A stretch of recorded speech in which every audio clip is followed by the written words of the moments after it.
Hello and welcome everyone back to Virtue Gaming Live. I am number two Ginger, joined by Moose today on the cast for VG Grit versus Rising Tide Seagulls in Ruterra Academy Junior. Moose, how you doing tonight? I'm doing pretty well.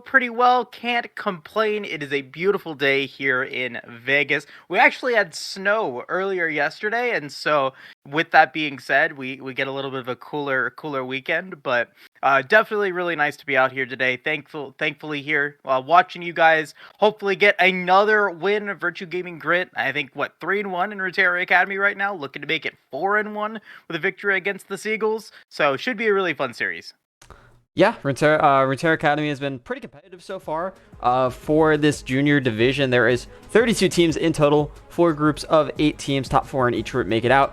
Virtue Gaming Grit looking pretty good right now at 3-1 in the upper half, looking to make that 4-1. Whereas Rising Tide Seagulls a little bit down bad at 1-3. They're looking to bounce back, push up to 2-3, and make a playoff run at themselves. Draft is underway for both teams. Virtue Gaming Grit on red side to start it out, and Rising Tide on the blue side. Yeah, I mean, this is definitely like a big match for both teams, right? Like, if Grit is able to get to 4-1, we were talking about this earlier before we got started. It was like, if you're 4-1, you don't, or if you win 4 games in your group, you have a pretty high chance of making playoffs. You don't have the 100% guarantee until you get to 5 wins, but you said it was something like 80 to 90% chance that you're able to win. So I would think that the inverse would be said about that as well. The Seagulls, if they end up going down to 1-4, they're gonna have a really tough time being able to finish out the group stage and get themselves into a playoff. So a really big game for both of these teams. Definitely a lot on the line. I mean, looking at the draft so far, we got Zeri obviously going to get banned out along with the Caitlyn. Yuumi is first pick. That's going to be an interesting play here from the Seagulls. I'm not exactly sure what the strategy is with first pick Yuumi, but hey, it's Ruterra Academy. It should be fun regardless. Yeah, I mean, instantly choosing a champion that, is inherently always going to be annoying and seemingly very hard to play against is not a bad strategy. Champion, you could pick a lot of scaling champs along with that, but Virtue Gaming Grit going with the Renata as the answer. Excited to see that. First time personally seeing it in the amateur scene for the games I've casted. I've seen some pretty good things about her. She's been sitting pretty at like 51.5% win rate in D2 Plus, and being paired with Jinx as well, a very good AD carry that you also want to deny from the Yuumi. Pretty solid bot lane so far to start out. And I mean, on top of that, the ultimate, Renata Glosk's ultimate, pardon me, full name here on the support, Renata Glosk. That ultimate definitely also hindering the ability that the Yuumi is able to provide. If multiple champions get hit by that massive wave in a corridor, there's not really much that Yuumi can do in that situation. Like, she can maybe stop the healing, but she can't actually stop the damage from being put in, and really makes it difficult for the support to do their job. So I think, a really solid pickup along with the Jinx. That is a very potent bottom lane. Not going to be super potent at the very beginning stages of the map, but once we get to, the 5 or the 10-12 minute mark, when the Jinx and Renata are able to start roaming around, it's going to be a very deadly combination. Yeah, Rising Tide picking up Tristana and Poppy as their B2, B3. Both those technically can be flex picks. That Tristana can go mid, that Poppy can go top or jungle. So not bad pickups at all. Curious if Rising Tide just opting into Tristana Yuumi into Renata Glosk Jinx. Really have no idea how that lane goes, but from what I've seen, Renata is generally very good into engage as champions and loses more to the enchanters. I base it off the little information I have, but that's kind of what the thought I've been seeing. Trundle is going to be the answer for Grit into presumably the Poppy jungle. So a pretty good answer, as Trundle loves those tanks themselves. And both teams are going to move into the second half of the draft. Yeah, and I mean, to go on top of that, this is the first time that I will also be seeing Renata in competitive or, semi-competitive play, because it has been off the table for a little while. So, first week that it's really been available in some of these amateur and semi-professional scenes, I've noticed that I think, the fun part about her kit is her ability to keep people alive with her W, and also to be able to, cause that friendly fire with her ultimate, right? Like, those two are really fun parts about her kit that makes her fun to play as. The fact that there's a windup on Renata's ultimate really hinders those engaged champions, because it's still going to go off. and you're still going to have those issues if you try to go in and dive against her. Yes, it is a little bit of a longer cooldown, but the fact that it more often than not is going to go off, it's not like a channel per se, where, you know, if it gets canceled halfway through it, it's not going to actually activate, is I think really important here. And maybe Rising Tide not realizing that is, you know, drafting in towards this heavy engage, is I going to have a little bit of a tougher time being able to get to that backline and stick onto the Jinx. Now that the Ornn is being put on there as well, that is a ton of frontline, a ton of counter engage as well. So really excited to see what Virtue Gaming Grid is going to be able to bring to the table with their mid lane pick. Yeah, Virtue Gaming definitely looking for more of a standard front to back comp with that Trundle Ornn. Just run at your face, be very beefy, and do a lot of damage, and let Jinx get all the damage out. So a control mage is going to be needed to get that solid AP damage, as the Garen is locked in from Rising Tide as the answer to the Ornn. They're going full solo queue, full just heavy beefy boys. They're answering the Trundle Ornn with the Poppy Garen. So just 4 meat sticks up in the top side of the half of the map. Anivia going to be the rockin' from Rising Tide as well.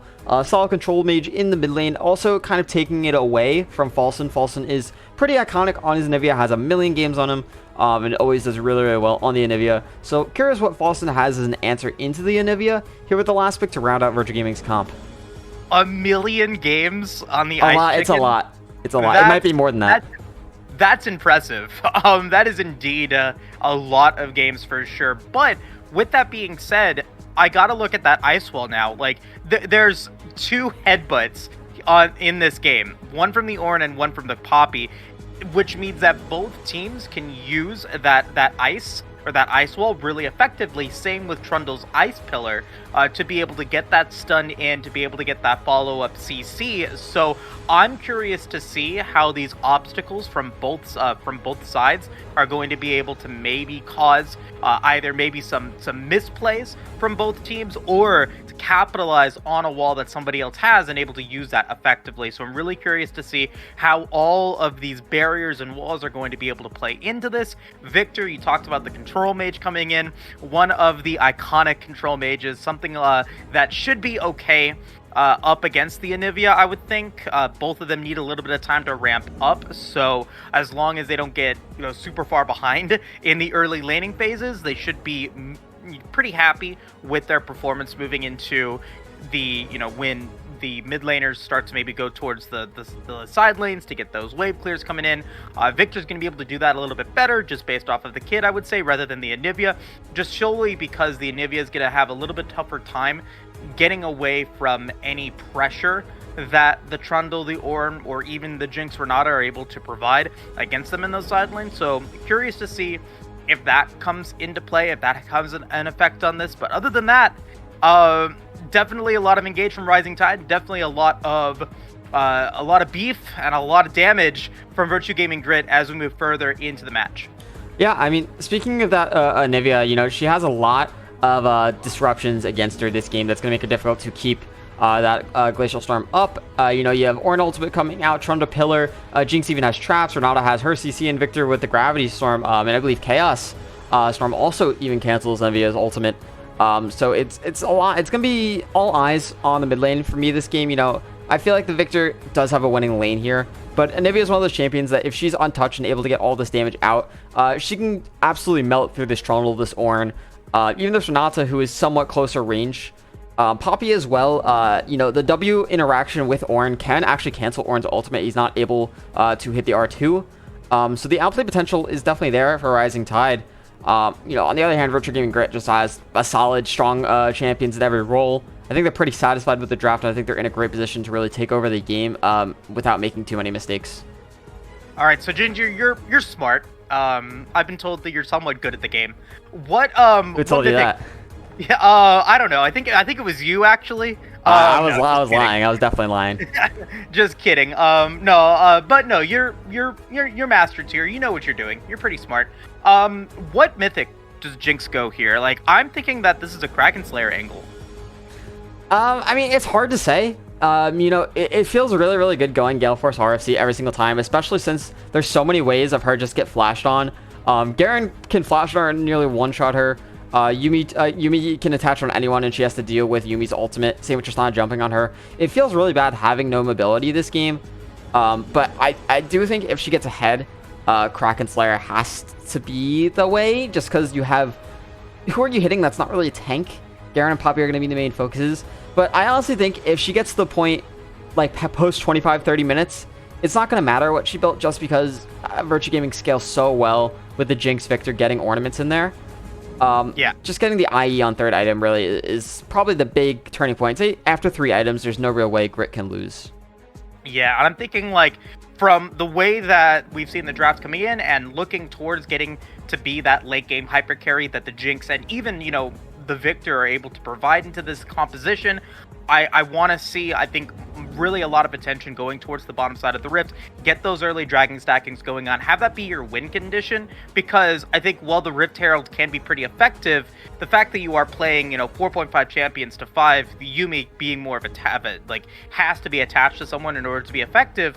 I think going for that dragon scaling, trying to be able to get towards a condition where maybe you're at soul point and then being able to go to a Baron play is, I think, the opportunity for success here. Now, obviously, if you're able to get a Rift Herald, more power to you, but I would really like to see Virtue Gaming Grit focus towards more the bottom side of the Rift, use the effectiveness of the Trundle, get the Jinx and Renata to a point where they can roam around the Rift, get themselves into a solid position, and maybe maybe have, you know, some outplay macroing wise that provides Rising Tide with a challenge to be able to keep up with them, because on top of what they're able to do as we move further into the game, 25-30 minutes, like you said, their wave clear is, I think, a little bit better.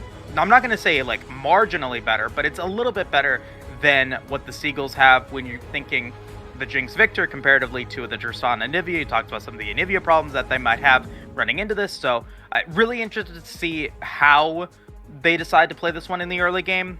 My expectation is going towards bottom side, but hey, you never know. Yeah, we're just going to have to see. We will take a short break while we wait for the Spectator delay to kick in. Should only be a few minutes, so don't go anywhere. Me and Moose will be right back with Game 1 of the night, Virtue Gaming Grit versus Rising Tide Seagulls in Week 5 of Ruterra Academy Junior.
And welcome back, everyone, into game 1 of the night. And I do want to point out, you'll see on the right-hand side of the screen, the champion portraits are not quite aligned with our overlay. I've been informed by my best friend Moose here that is a bug in client right now with the new patch. So we are going to all deal with it and be a bit sad as it doesn't look too great as we run right into a pause.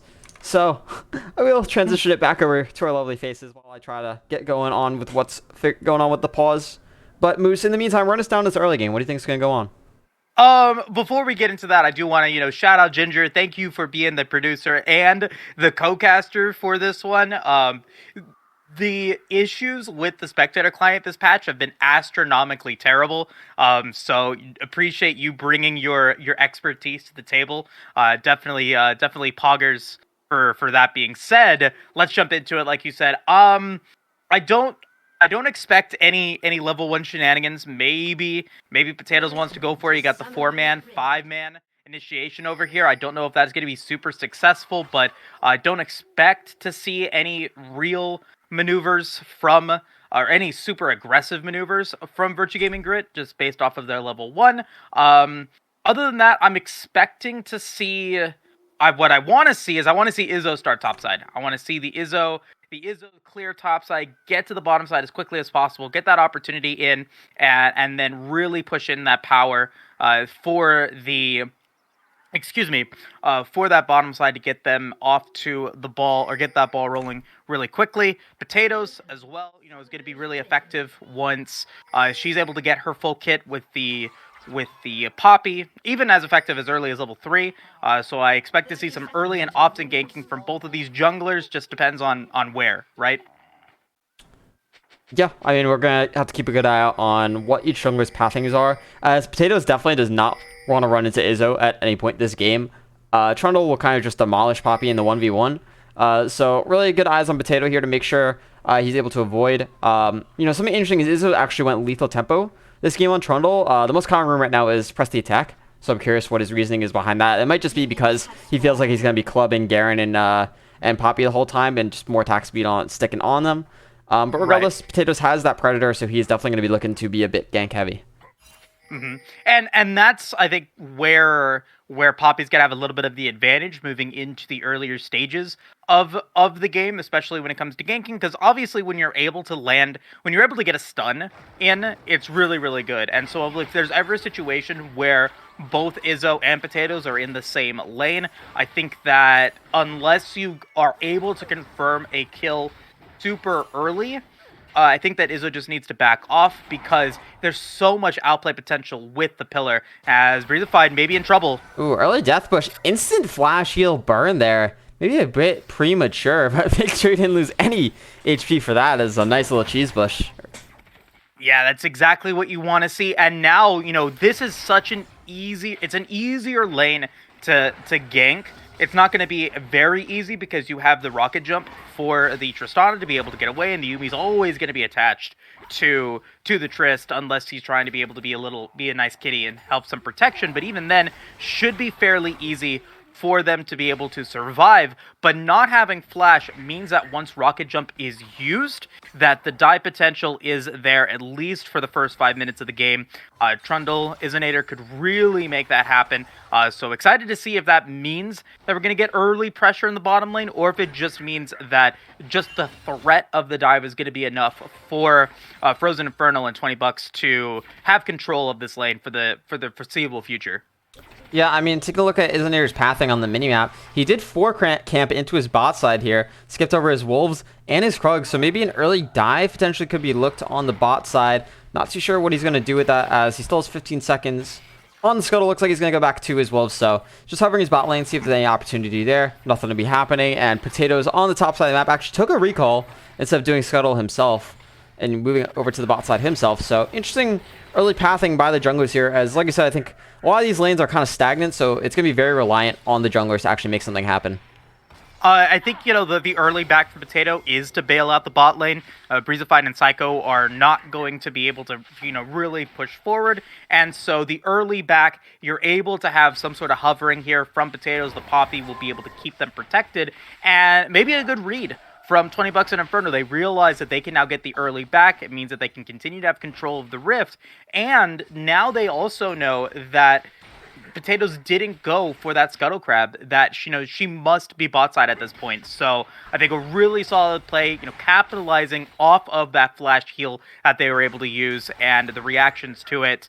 Really, really nicely done from Virtue Gaming Grit. Yeah, Potatoes 1921 has the boot to his inventory. Predator is online, and he is going to look for a target very soon, potentially Falsen in this mid lane, who is pushed up a little bit. Sushi Man is pretty low, but he does have that Egg Nivea always available if Falsen wants to get greedy for a kill and gets baited into a Poppy Hammer to the face. We do see the ping coming out now. And camera, please move down into the mid lane. I will do it myself. And there is the gank coming out mid lane. It's going to burn Falsen's flash as the ice wall came out. A nicely placed from Sushi Man. And an early gank is going to put Falsen on the defense. Yeah, and that was, I think, Falsen not appreciating, but not recognizing the gank potential. Hadn't dropped a ward yet, didn't have any real presence in the brush, and so gonna get punished for that. We'll see if that means further on ganks down the line, but also maybe some plays in the jungle. Oh, isn't it running into Potatoes here? We're running right into Sushi Man's grasp, but there's so much damage coming out from the Isnator. First blood going over in a pure 1v1 kill from the Isnator. Well played, and he's going to walk away with his life. Yeah, nicely done there. The Poppy could have potentially found the headbutt in the flash coming forward from Sushi Man on Isnator. Does he have the damage? He does. A simple QE with the electrocute. He doesn't have electrocute. That was just straight QE. Flashed right on top of Isnator as he got a little greedy for that pink ward. Yeah, unfortunately there, the play on to Potatoes was good. Able to get the damage in, just able to chomp him down. No AD after you get the chomp. And since you have Predator, there's not really too much more that you can do after you pop the Predator. You don't get extra movement speed if you're running away. So, unfortunately, doesn't work out for Potatoes, but Izzo, not respecting how low health he was, gonna get caught out by Sushi Man, who, recognized that Izzo didn't have any flash, and so, unfortunately, going to fall, ends up making it a 1-for-1, but still an advantage in the jungle now for Izzo. Gets that extra 100 gold, and should be still feeling pretty okay about his position. Yeah, so it looks like Potatoes is going to opt into the Divine Sunderer build here for Poppy, instead of going something more tanky like the Chem Tank. As I say that, all in, coming in on mid lane from Falsen, drops the Chaos Storm, isn't able to find the stun on the gravity field, so no kill will be picked up there. But, jeez, more ganks coming out as the Rocket Jump comes forward on 20 bucks name, but they're trading back onto Breezify, getting a solo. Is going to take another flash, and the Getting Excited is going to get 20 bucks name out of harm's way. Instead of running away, he looks for the aggressive play and is going to get rewarded from it, a 2v3 outplay in the bot lane. And unfortunately, Breezify just didn't have the flash quickly enough. The heal was used, but exhaust on the Jinx definitely makes you feel a little bit more confident in the play. Falsen finding Potatoes out here. Oh. Scuttle Crab goes over to Virtue Gaming as Falsen was able to steal the wave. Isnator looking for the pillar. Is going to land a nice pillar. Icewall came out, but was not able to block out Izzo completely. And now the damage is coming out onto Sushi Man. He is going into Egg Nivea, and he is a goner. The kill being gifted over to Falsen. Another kill over to Virtue Gaming Grit. Nice coordination here from Virtue Gaming Grit, capitalizing on some of the weaker aspects of Rising Tide Seagulls in the earlier stages of the game. Breezify not quite online yet, not even level 6. Psycho Kitty is, fairly useless until they get the final chapter and maybe a couple of items, so, really not bringing much of effect in there. And Potatoes, with only the 2 longswords and boots, doesn't have enough resistances, doesn't have enough, power just yet. Oh, Breezify in an awkward position. The pillar comes out too late. The rocket drop was not able to be canceled. It was going for. So rocket drop comes over the wall, immediately flashes away, and as soon as the flash damage spell comes off of CD, it's right back on CD for Breezify. And just keeping the pressure going. Oh, going for a solo kill. Slim gets the judgment on to Terra. A huge solo kill up in the top side to kind of shift the momentum maybe away from Virtue Gaming up over to Rising Tide Seagulls, and maybe a win con to play through as Virtue Gaming picks up the dragon. Yeah, definitely. I mean, you expect the Terra is just not going to have really much help here from Izzo. He needs to just, get as much damage as he can. As we say that, trouble. Is he gonna live? The shield comes out in time. I'm not sure if that bomb would have been enough damage, but again, if Breezify had the flash there, he probably had a kill to himself, but burning that earlier means that Frozen Friend was able to flash away to safety himself. Yeah, really good plays here. I think, Virtue Gaming Grit, yes, they're sad that Terra did fall, but Terra is doing a very nice job here in this lane against Slim. Has, the Bramble Vest, has the Balmy Cinder, also has more CS than Slim at this point. It'll be back into the lead in Slim's favor in just a second, but the fact that Ornn is able to stay, pretty even with the Garen in the earlier stages of the game is definitely a good sign here for Virtue Gaming Grit, despite giving away that kill. Yes, you are going to be 300 gold behind, but you have the teleport advantage, and the longer that the game goes on, the closer that you are to ornaments, and so I think Terra pretty happy about where he's at right now, despite the kill, or despite the death, I should say. Yeah, Terra, no complaints. He's weak side warrior, Mistakes happen, he got solo killed.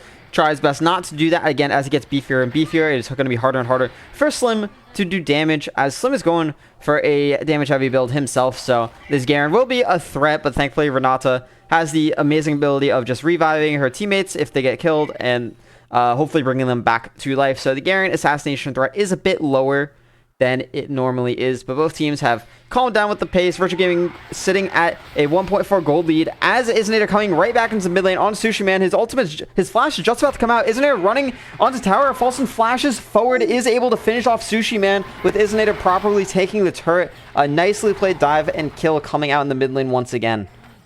And just, capitalizing once again on these summoner spells getting haphazardly used by the mid laner and the ADC has resulted in 2 extra kills and a 2,000 gold lead here for Virtue Gaming Grit.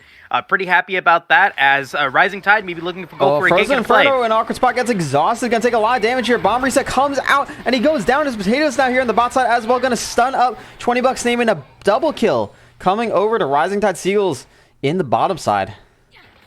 Yeah, and one of those kills going over to Breezified, one of them going over to Potatoes. Obviously, you would love to get the double kill over to your Tristana, but by being able to get that double kill, you stop the bleeding in the bottom lane here for a little bit. It was definitely starting to get a little out of control, so nicely done there.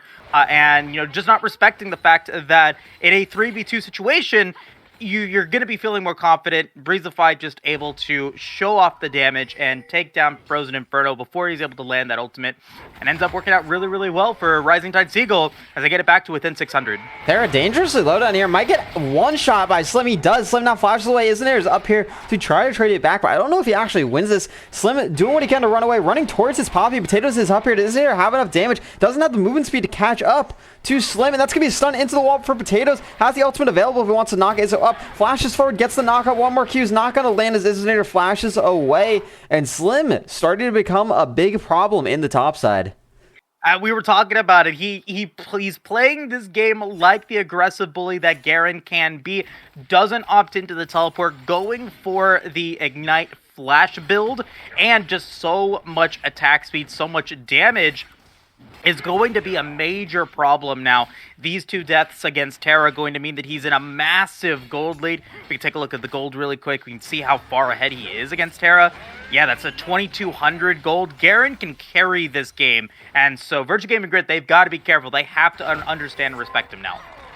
Yeah, I mean, getting that full tower alone, by the way, every single plate plus first tower gold, insane, actually. The camera hasn't been up there much because there hasn't been too much fighting, but that whole time, Slim has just been chipping at the tower from Terra, and it's really gonna turn into a split push nightmare for Virtue Gaming. Even if Slim doesn't do great in team fights, who's really gonna match him on the side lane? You feel like Falsten and Terra probably just both get destroyed in the side lane, so we're gonna have to see how Virtue Gaming adapts and answers. Dragon is spawning in 30 seconds, so we'll see if either team wants to prioritize that at all. This Breezified's gonna hold a cute little freeze in the bot side.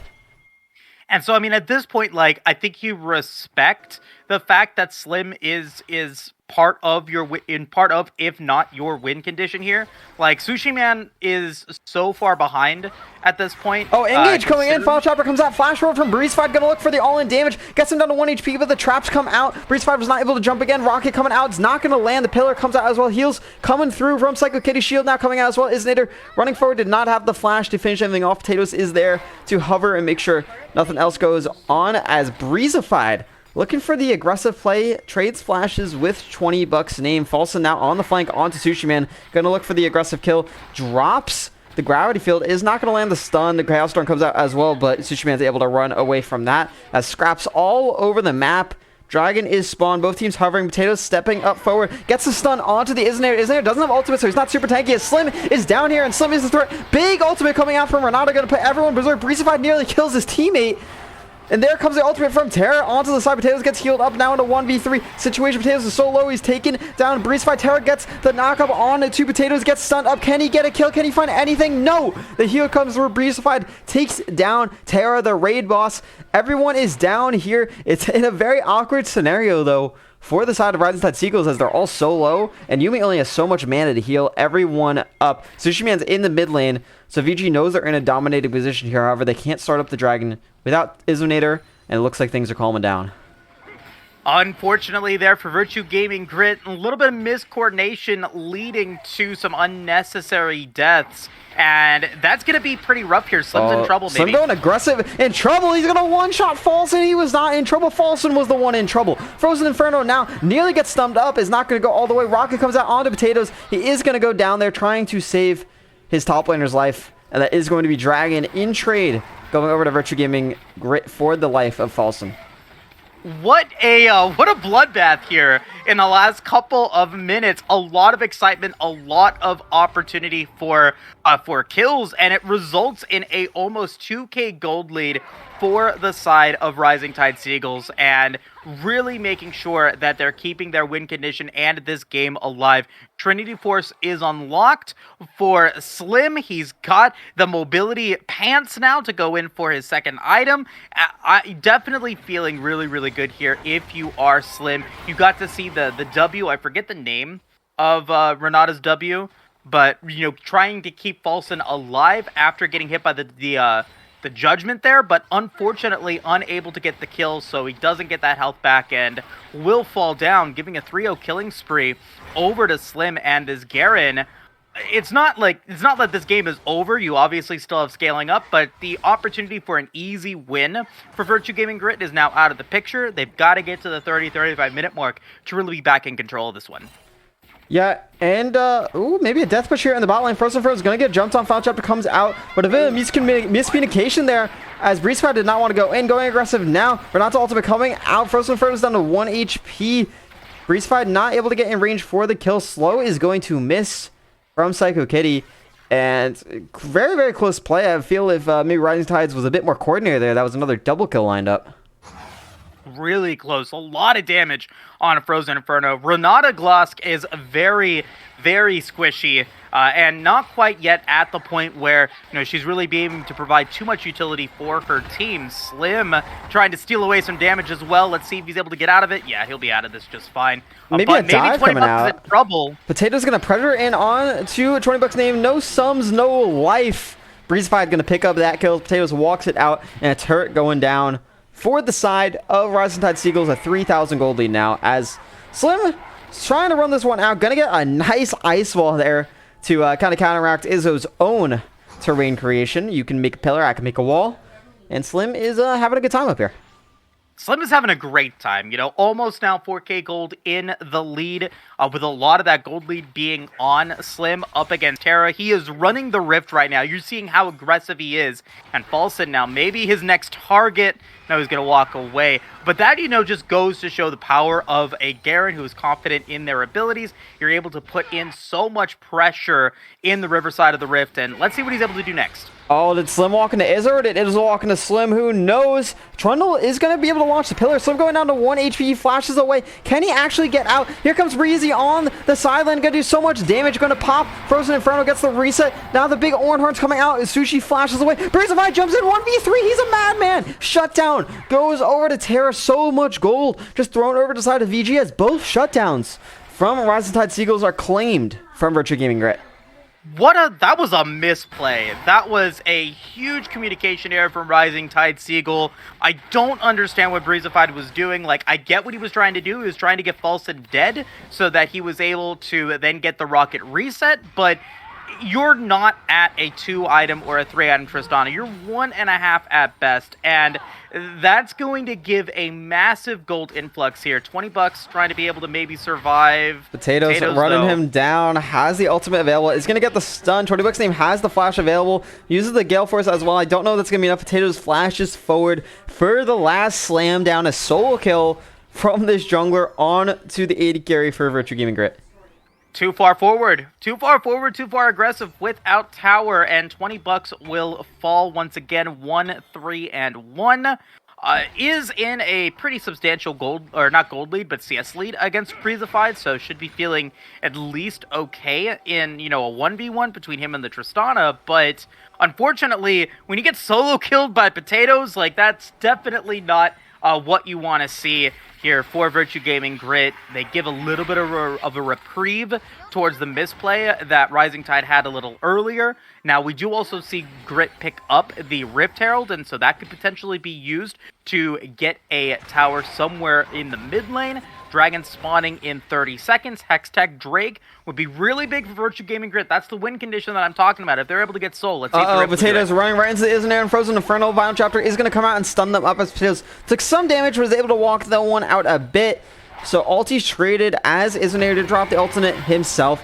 And 20 bucks name dropped the Super Mega Death Rocket, trying to pick up a kill. So some important ultimates out from the side of Virtue Gaming Grit, as stun up onto Sushi Man, gonna take so much damage. Flash over from Falson's gonna get knocked away by Potato's ultimate, but that is Agnivia gonna go down so low. Can they finish it? He's going down to 1 HP. He actually survives, but goes down to the laser. 20 bucks name takes up the kill, and now the reset's coming out. He is getting excited. The Incinerator did fall down there from Breezified, so it is still a 3v3 at this, or sorry, excuse me, 4v3 at this Dragon Pick, as Terra TP down, didn't drop the Call of the Forge God yet. Slim still split pushing to the top side, so Virtue Gaming has to make a decision. The failed flash from Beastified into the wall is going to lead to a double kill for Virtue Gaming Grit. Tragedy strikes as Virtue Gaming able to pick up the dragon and 2 kills. And there it is, soul point for Virtue Gaming Grit. Sad news bears on that flash. I mean, there's really nothing else to say about that one. Breezified had the opportunity to get away, but misplayed that one, or misexecuted that one. And so that's a rough situation there, because had they not picked up the kill against Psycho Kitty and Breezified, that might have been an opportunity for Potatoes and the rest of Rising Tide to contest. But, I mean, that was a play that Virtue Gaming Grit had to go for. Terra utilizing that teleport. They need to be able to get something out of it, because they knew that Slim wasn't going to be able to get down there. They knew that he was going to be able to pick up that inner tower. So they got everything and a bag of chips out of that one. They're now at Soul Point, and this game has been kind of a back and forth now, but it's Virtue Gaming that has the opportunity to, I think, really control the next couple of minutes and dictate where they want their next fight to be, if they want to fight here fairly soon. Yeah, I mean, Virtue Gaming has a clear win con now, right? Getting these dragons. Ornaments coming out soon. Terra at that level 13 spike. Falson at that 2-item spike himself. You know, maybe a bit of a misbuy from Falson here with that Shadow Flame instead of Void Staff. Potatoes and Slim are going to be a bit on the tankier side. So I do want to keep an eye out if you feel like maybe he's not able to penetrate through the tanks fast enough. But regardless, once the ornaments come out from Terra, the game is going to start shifting into Virtue Gaming's favor. Even if they're down like 1.52k, they have 3 individual dragons plus the extra, you know, 500 goldish value that each ornament gives. So the game, you know, we could say is practically even at this point, and I feel like either team really has the opportunity to take a big fight and swing it into their favor. Oh yeah, and Frozen Inferno with that Shurelya's gonna be able to get away close, though. That's why you pick up the Shurelya, so you're able to get that movement speed and get away from potential plays there. But to go off of your point about itemization, as Slim goes in, hold that thought. Slim getting pretty aggressive here and just walks out, as he does have Psycho Kitty attached. I mean, speaking of scaling, they do have the Yuumi on the side of Rising Tide Seagulls, but continue your point, please. All right, well, as I say that, Call of the Forge guard comes out, and the one shot onto Frozen Inferno was not able to pop his own ultimate. Now Breeze fighting the backline, right onto 20 bucks, and he was able to get force away, but he is stuck between a rock and a hard place. Sushi Man is now here. He wasn't even here this whole time. Slim going solo as Isnator's trying to do all the damage he can. Breeze fight jump forward, 1v1ing now onto the Isnator. Glitch Storm's going to come out across the wall, but Falson able to take down Breeze fight. Now Terra in a 1v2 situation against Slim and the Yuumi himself, and that is a great fight coming out from the side of Rising Tide Seagulls, a 3-for-1 in their favor. 3-for-1 in their favor. They get a summoner spell out of Terra and Izzo. Those flashes are not going to be available because, I mean, now we're looking towards this dragon fight. 2 minutes and 11 seconds remaining. Take stock of what we saw utilized there. Slim using his flash, Psycho Kitty using that ignite. The ignite is going to be up, but the flashes from Slim, Terra, and Izzonator will not be. That is a major initiation tool that these frontliners for VG Grit are not going to have. So I'm curious to see if that has any impact in the later stages of the game. But I got to tell you here, Ginger, this Renata, Frozen Inferno, well, it's a new pick. It's a new champion. I haven't really seen it really capitalized on just yet, and in order for it to really be effective, and in order for me to say, hey, you know, this was a good pick, we need to see Frozen Inferno pop up here in this next dragon fight.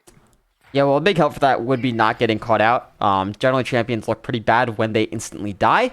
Yeah. So hopefully Frozen Inferno can prevent that from happening. He's positioning very aggressively, like he's some sort of Leona or Nautilus, but he really needs to play like Lulu, where he needs his teammates to walk in with him in order to get some vision. And it's been really good punishment by Rising Tide Seagulls. I mean, this Garen with the Yuumi is just so fast and just runs right at your face. But if Frozen Inferno could get a great ultimate off, you know, there's a really good chance that the side of Rising Tide Seagulls just gets wiped. I mean, you're going to have Breeze Fight autoing his own teammates. Slim as well is no joke with the auto attacks. So we are looking for that big, massive tidal wave maybe coming out around this dragon that's spawning in 45 seconds. Yeah, it's going to be important, I think, here. You know, Virtual Gaming Grit now has the decision to maybe play here at Dragon Soul or go for Baron and force the fight there. Let's see what they want to do. Teleport coming in from Terra. Yeah, no engage just yet as the ultimate comes out from Potatoes. Is going to throw that. Nope, doesn't throw it at all. Feels a bit awkward. Taro did not draw down the call of the Forge Guard. Is going to throw his first ornament upgrade onto $20 name. It's going to be a little bit nice of a power spike there. Slim on the side here. Potatoes walking forward. It's just a straight 5v5. Who's going to go in first moment? And it's a little bit funny to watch, honestly. VG does have the pink ward in pit, but it does look like overall the vision control is going to the side of Rising Tide Seagulls as they're all in effectively fog of war right now. Here comes the engage from Slim. Big final chapter flashes immediately coming out, and there comes the call of the Forge God. Still no ultimate coming out from Frozen Inferno. Here it comes, and it's going to hit everyone. Berserk on everyone, and that's such a good fight for Virtue Gaming. Great, the disengage into the re-engage. Brings up so much heals. Flawlesson flashes over the wall, is able to pop Sushi Man. I don't know if he has all of the damage to actually finish this off, and now Breeze Fight's flashing over. Falson might have bit out a bit more than he could chew. He gets the Renata W on him, though, to survive for a bit longer. Nice Gale Force coming out for $20 name to finish it off, and a 5-for-1 ace for Virtue Gaming Grit, along with Hextech Soul. Disaster for Rising Tide, and I have to point it out, had Slim had Flash in that engagement, that final chapter would have been so much more impactful. They would have found the route onto $20, and they could have potentially taken that win. I gave Frozen Inferno the commentator's blessing right there. I said he needs to pop off, and he sure did. He got the save on Izzonator to keep him alive for longer than what his expiration date had him on for. He was able to get the reset from Slim to keep him alive a little while longer, and then the massive ultimate, getting everyone to go berserk on the side of Rising Tide. 3 members caught in that, resulting in a 5-for-1 ace. Virtue Gaming Grit has swung this game around, and it is their game to lose. Yeah, we're definitely, you know, we're at that magic number, dude. I said 25. Oh, as I said that, never mind. $20 name is going to get absolutely shredded. A bunch of gold going over to Slim, not who you wanted on. But as I was saying, we're past this 25-minute mark, which is, you know, what we were pointing out is kind of this jump for Virtue Gaming Grit in team fights. They're getting their core items, they're getting their strength, and it's only going to go uphill now. Terra going to get even more ornaments out. Falson and $20 name only going to start outscaling Breeze Fight and Sushi Man. So it's going to be on Slim and Psycho Kitty to maybe find a very valuable one-shot onto the backline of Virtue Gaming Grit to really have a chance in these fights.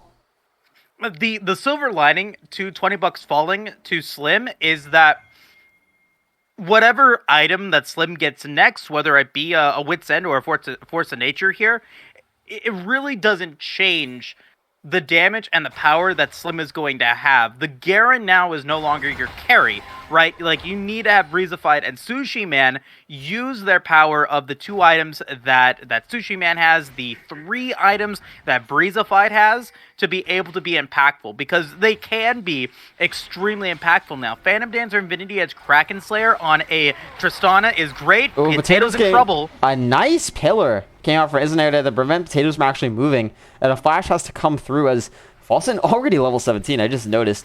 Very, very nice in the leveling department, and VG's just going to run that mid. Look on your mini-map, though. Garen and Yuumi are behind all of Virtua Gaming. Coming down the mid lane here, Breezified gets jumped on, has to jump away. Call of the Foregod comes out. Stuns coming through. So much damage. Breezified gets one shot. Sushi Man is the next on the menu. Gets turned into Sushi himself. There is Psycho Kitty and Slim, as I said, on the flank, looking for a play, but a nice route. Came through, I believe, from 20bucks name with the traps to take down that Psycho Kitty, and this should be game 1 going over to Virtua Gaming Grit.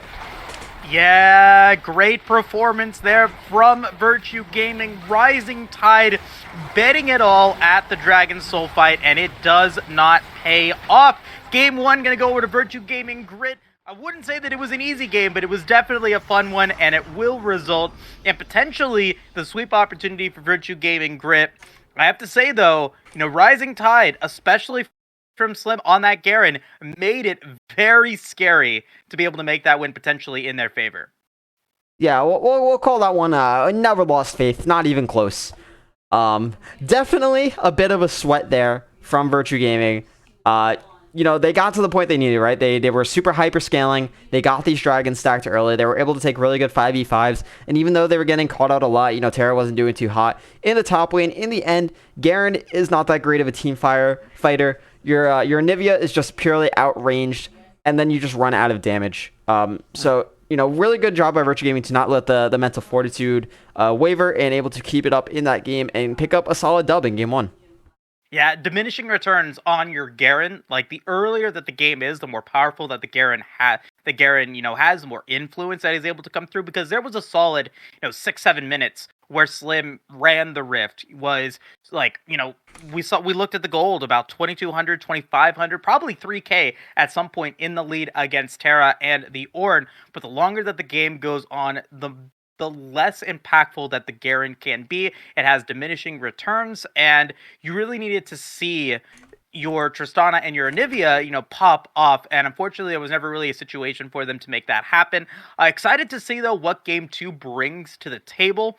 Definitely, there is some room for improvement for Virtua Gaming Grit and for Rising Tide Seagulls here in game number 2, but the fact that Virtua Gaming Grit was able to take game 1 is definitely a good sign and gives them the opportunity to make this a 2-0 sweep. Yep, we are definitely going to have to see if Virtua Gaming Grit can pick up game 2. We are going to hop to a quick break while we wait for both teams to get their reins under them, take some time to figure out what happened, and change things up for the second game of the night. So don't go anywhere. We'll be right back with game 2 of the night, Virtua Gaming Grit versus Rising Tide Seagulls in Runeterra Academy Junior.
And welcome back, everyone, into Game 2 of the night. Once again, I'm number 2 Ginger Gear, play-by-play and producer tonight, joined by my lovely color caster, Moose, who just witnessed a banger of a Game 1.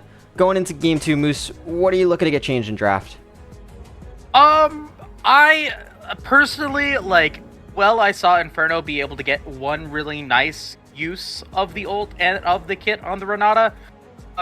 I think for both teams, maybe a difference in support. I think that both supports wanted to go in with more engage, and they weren't able to do that with the champions that they had. And so I'm excited to see what they're going to be able to bring to the table as we move into Game 2. And the fact that Rising Tide did not ban out the Zeri means that Virtue Gaming is going to get probably one of the most lucrative picks here in the draft. First pick, Zeri, obvious choice. Yeah, Zeri, definitely one of those bananas champions. You could argue that you could pick Jinx instead here. It's really just preference at that point. Interesting that Virtue Gaming banned the Lulu if they were looking to pick the Zeri. Generally, Lulu is the best pairing for Zeri, but maybe they're scared of the instant answer of Jinx Lulu from Rising Tide. Regardless, Rising Tide is going to focus on the Misfortune instead as a counter pick to Zeri. Misfortune traditionally a heavy lane bully, as that's the Amumu locked in super early. Ooh, okay, so, you know, we get the idea of the draft pretty much immediately here from Rising Tide. You get Curse of the Sad Mummy into bullet time, massive damage there. So I want to see Rising Tide build around that, and Virtue Gaming maybe being able to stop that potential win condition in these team fights. You can either eliminate the Misfortune, or you can have enough frontline to make it impossible for a Curse of the Sad Mummy to be super effective. And right now, we're going to see some more elimination. Veigar going to be brought up here, and let's see what the support pick, or the next pick is going to be. I think it's going to be support, but it obviously can probably be their jungler here as their B3. Definitely a lot of options, but now when you have the Veigar and the Zeri, two very squishy targets, you need some frontline and a little bit of backup for them to give them that much needed support. Yeah, 4 seconds left. It is looking like it's going to be the Jarvan hover and lock in onto that very immobile Misfortune. Very easy lockdown with the Cataclysm. Definitely going to need some early game power for Virtue Gaming the rest of this draft, as Zeri and Veigar are pretty much all the scaling you'll ever need. They both hyperscale into late game, two of the best scaling champions in the game. So you are suffering from a lack of late game, or early game rather, in your bot side. Zeri and Veigar not going to be offering you too much. So I'm looking for Virtue Gaming to draft a very strong top laner for Terra this game, kind of opposite of what happened last game on that Ornn duty. Vlad is going to be the lock-in for Rising Tide as probably the answer to Veigar. So some very unique picks coming out this series. Indeed, and even that, like, the Vlad can be rotated towards the top lane if they want it to be a little bit crazy here and maybe put something else in the mid lane. Maybe say, I don't know, like, you put Sylas. Sylas would be pretty strong, especially with Cataclysm and Primordial Burst getting used. Maybe not the best choice, but could be an option for them to keep their opportunity flexible. Rising Tide is not thinking the same way that you are, Ginger. They're thinking that they're going to be going for another weak side top lane, banning out the Ornn, and the Yuumi is not going to be available here. Virtue Gaming banning that one out. Interesting to see what else they want to ban, because support and top are both available for both of these teams. Rising Tide, they already banned out the Ornn, so signaling maybe that they want to take out another top tank available to them. Let's see what they decide to go for. 10 seconds remaining. I'm waiting for them to give me a response, give me an answer, but it's not going to happen. We're just going to wait. You know, there's always a small chance that Amumu can go support. Misfortune Amumu is pretty strong duo lane, and although Amumu, you know, got nerfed pretty hard in the support role, it's not unheard of. He does have the double bandage toss, and if Virtue Gaming takes a more weaker Enchanter support, I can't see it happening. Not saying it's very likely, but I do want to keep that in the back of our heads as we come into the second phase of the draft. Shen was the other ban that you were so waiting for. I think it's a pretty decent ban. Shen, again, on top of that, Zeri Veigar has a lot of damage and can play pretty strong in a lot of lanes himself. Sona going to be the ban for Virtue Gaming, making sure there's no amplification for this Vladimir, because now you have this huge, massive late game carry threat that Rising Tide really didn't have last game, that you really don't want to see later in the game. You know, Zeri will perform very well against Vlad. I can't imagine Vlad will ever have a good time into Zeri, but Nami looks like the lock-in, so Rising Tide focusing completely on Enchanters. It is going to be the Amumu jungle and saving their counter pick for the top lane. I think my prediction here, like, I think Gwen, like, rounding out Rising Tide's composition is the most probable for me. If player skill wasn't the issue and we're looking at draft, like, I think, like, Gwen still being on the table is probably the most effective option. Remember, Gwen got destroyed this patch. Oh, did she really? Yeah. This is 12.5, right? Oh, well. 12.7. What? Yep. We're at 12.7? No way. I'm pretty sure we're at 12.7. I thought we were at 12.5. Regardless of that. Yeah, she got pretty heavy nerf this patch. Like, I don't think she's pickable anymore. Really interesting. Well, with that being said, no Gwen then. No Gwen, Blitzcrank getting picked out, Kennen getting picked out, so you've got more engage coming in from Virtue Gaming, and that CC now from the Rising Maelstrom that Kennen provides. Lysandra is going to get picked up here, so either it could be Vladimir or Lysandra going up to the top lane. I think it's going to be Vladimir, though. Yeah, I'd be willing to agree. I think it's definitely it's called a unique draft coming out from Rising Tide here.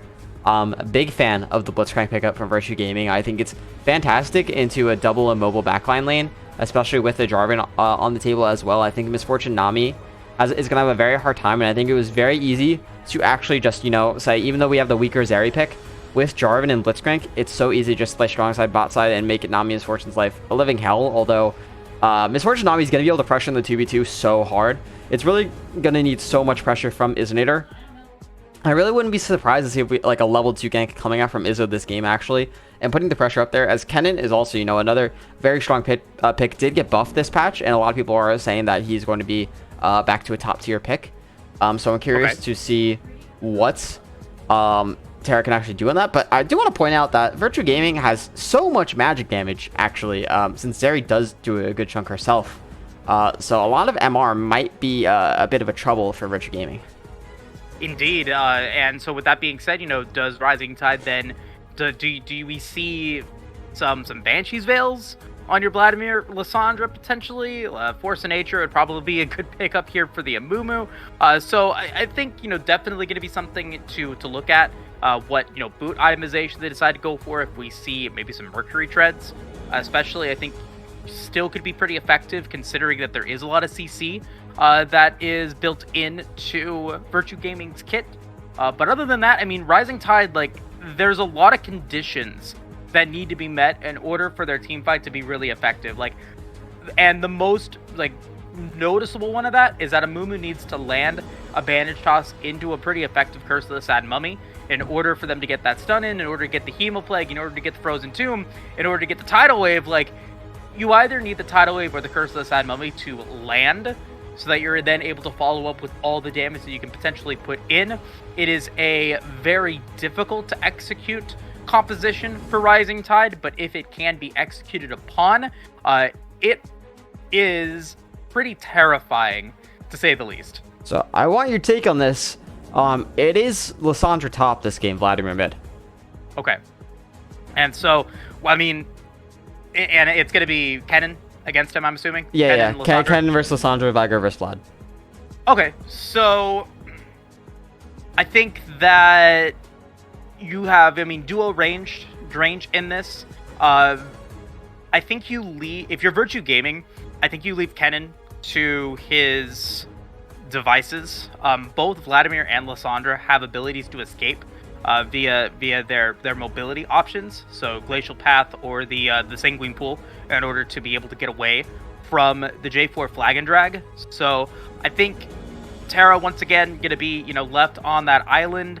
Once there's an opportunity to go for the Rift Herald, make it happen. If you're able to push forward, Vladimir's then going to have to clear out the wave. If he doesn't, he's going to have a tough time being able to get down there quickly enough. So I think it's an angle for Virtue Gaming to recognize, hey, regardless of if it was Lissandra mid lane or top lane, focus down there on the bottom lane. You've got the Blitzcrank. You've got the power with that to be really impactful against semi-immobile or pretty immobile bot lane champions in your Misfortune and the Nami. So using the Blitzcrank Rocket Grab, using the J4 Flag and Drag to your most effect is pretty good.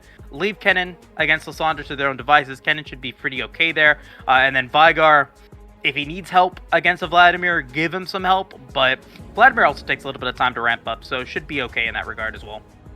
All right, well, we do have some exciting drafts on both sides, some exciting picks, some new picks, and some unique picks. So we're going to have to see. Game 1 did go pretty well for Rising Tide Seagulls with those unique picks, but they weren't able to finish it out. Let's see if anything changes up for Game 2 as we take a quick break, waiting for our spectator delay to kick in. Don't go anywhere. We'll be right back with Game 2 of the night, Virtue Gaming Grit versus Rising Tide Seagulls.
welcome back everyone into game 2 of the night, the evening, the morning, wherever you're located. I know Moose is on the West Coast, I'm on the East Coast, so we got a bit of a time differential, but regardless, we are all here together to watch some Runeterra Academy Junior action as both teams are loaded into the Rift. Both teams might run into each other 5v5 here. Moose, how you feeling right now? I'm feeling pretty good. I'm feeling pretty confident here in Virtua Gaming Grid's ability to be able to take this one. Level 1 is always really good for Blitzcrank. Can they make it happen? Here we go. They're going to run right into all of Rising Tide Seagulls. The CC comes out. Frozen Inferno's going to get so low so fast, and he's going to go down first blood over to Breezified. The rest of Virtua Gaming Grid is running on their heels. They made the mistake, and that is not one of the targets you wanted that kill to go on to. Well played from Rising Tide Seagulls to start up this game on the right foot. Exactly. That's going to mean an extra long sword, double long sword here for Breezified. That is exactly what you want. Definitely going to be feeling a lot better now in this lane. Yeah, Frozen Inferno going in, trying to be able to find the play in that brush, but they knew what was up, and so nicely done there from Rising Tide, from the Seagulls, to be able to recognize that, and they get rewarded for it. Yeah, not what you want to see out of Virtua Gaming, but a very good response from Seagulls to make sure they were prepared for that invade. No cheese allowed, as Virtua Gaming Grid does love those invades in these games. A lot of times it will get you pretty fast advantages, as most teams don't know how to appropriately respond to it, but it looks like Izzo might be looking for a level 2 on the mid lane. We're going to have to see here. Sushiman going aggressive is going to get a lot of damage on to Falson as Hook comes down the bot lane on Psycho Kitty. Goes so low so fast. Is going to have to flash away. Nice play coming up from Frozen Inferno as the mid gank did come through but didn't result in anything. And we're back to a bit of normalcy. Yeah, I mean, a lot of respect there, I think, from Sushi Man, recognizing that there could be that play happening. Doesn't even want to die for it because, well, Izinator does have the level 2.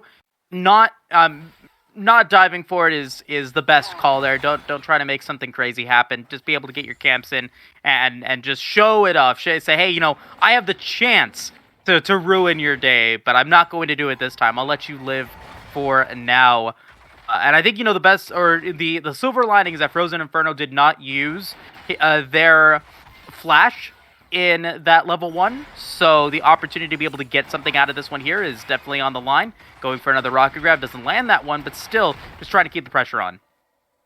Yeah, there's extra damage coming out from Breezified with that extra longsword is hurting. The love taps are going to hurt, and Zeri is not super strong in the early game, so the extra damage is going to tickle if Frozen Inferno is not able to land these hooks. Going for the Aftershock this game instead of Glacial Augment, so not a lot of lockdown. Bubble barely missing on the Frozen Inferno there. Probably would have resulted in a kill or at least some's burned. Flash coming out from Terra to react from Slim. His Glacial Path there, looking for the root. Instant Flash comes out. Some nice pressure from Potatoes in the top side to get that down. So Terra already being pressured out of his Summoner spell. And Virtua Gaming seems to be a bit on the back foot in this early game. And expected to be on the back foot, right? Like, once we start getting further into the game, there's going to be a lot more power in their kit. But until then, I mean, there's not really much that Terra or Falsing can do up against a Vladimir Lysandra. So they're going to have to respect that play and just play it safe, play it simple, and try to just not die. That's important. Ooh, Frozen Inferno getting super low there. He's got the flash away. The heal also coming out for $20 name. Was able to keep him alive just barely. That extra damage amplified by the Nami onto site from Psycho Kitty on a Breezified just was so much extra damage that Virtua Gaming was not expecting. Now, Izinator is here for the gank onto the bot side. Remember, Izinator has no flash. Flash coming in from Swim on the top lane is actually going to miss the point-and-click route. Our second bandage toss coming in from Potatoes is going to land. Terra going super low. Remember, no flash. Flash from Potatoes. He is going to go down. In the meantime, Izinator was able to get a kill on the bot side on to Breezified, who had to burn both sums and still went down. To cross-map plays coming across from both teams, and both teams making it work.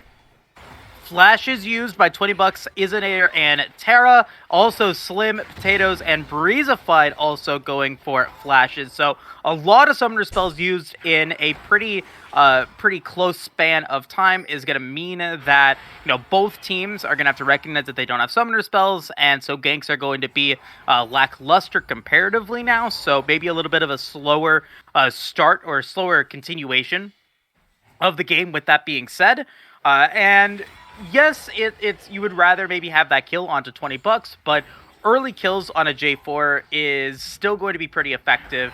I want to see what they're going to be able to do with it. Yeah, early drag. They just dropped the second pink word in the pit.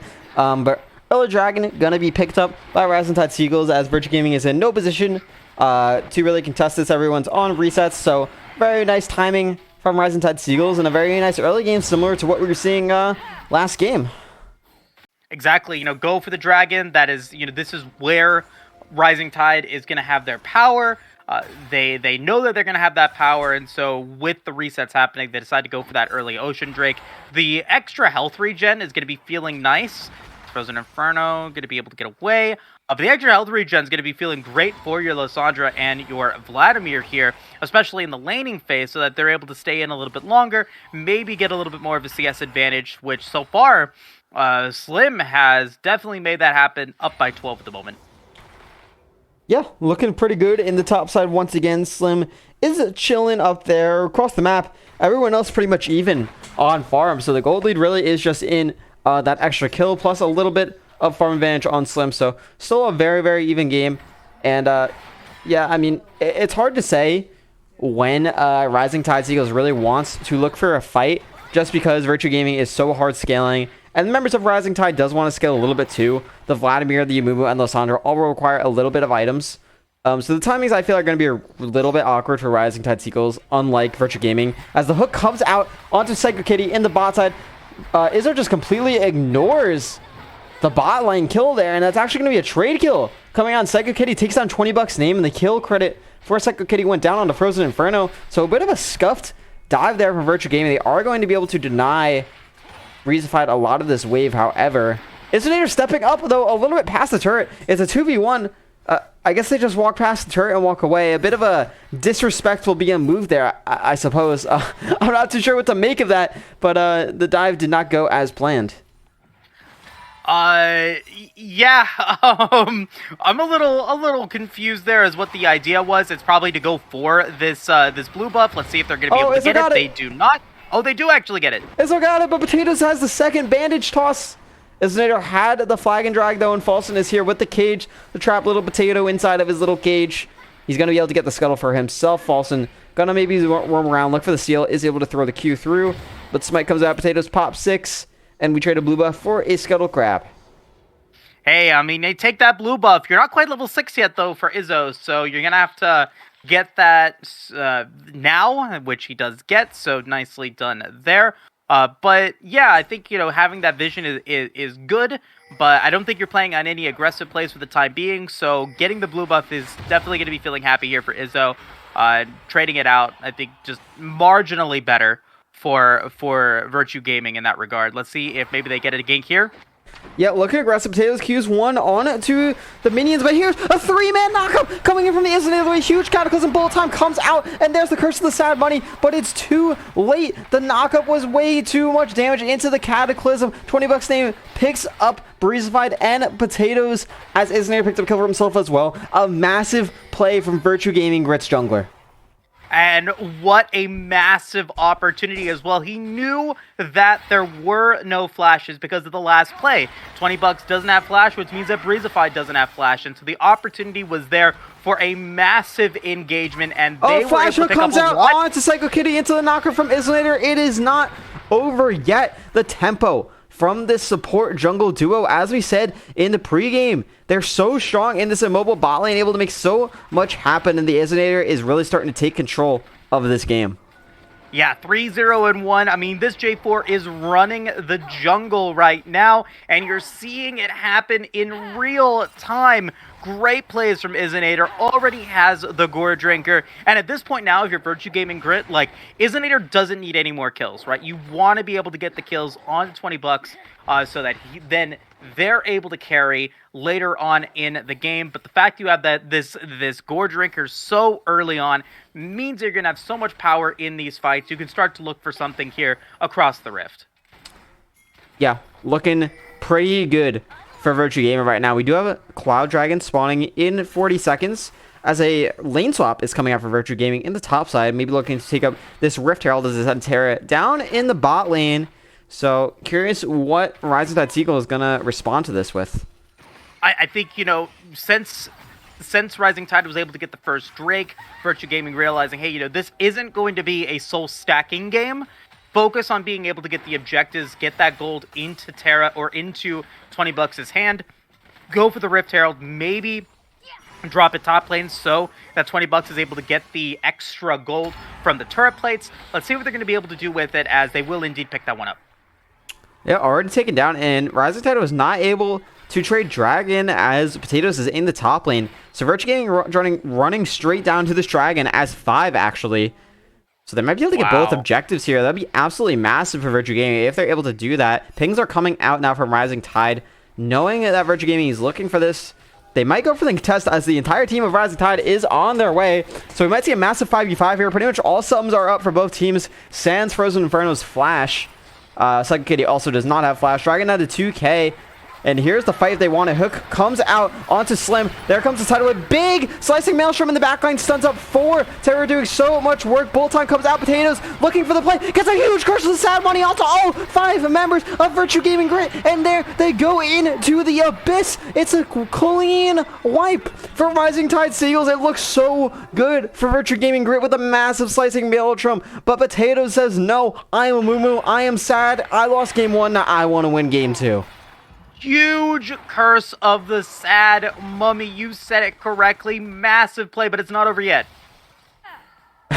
I mean, this is a little bit awkward. 20 Bucks name has a while to sit under here. TP now coming out from Terra to continue the safety of 20 Bucks name, and I think it's over now. Okay. Yeah, I mean, that was such a save there from Potatoes because it was looking so good. They got the grab on to Slim. They got the damage onto him. Primordial Burst, maybe?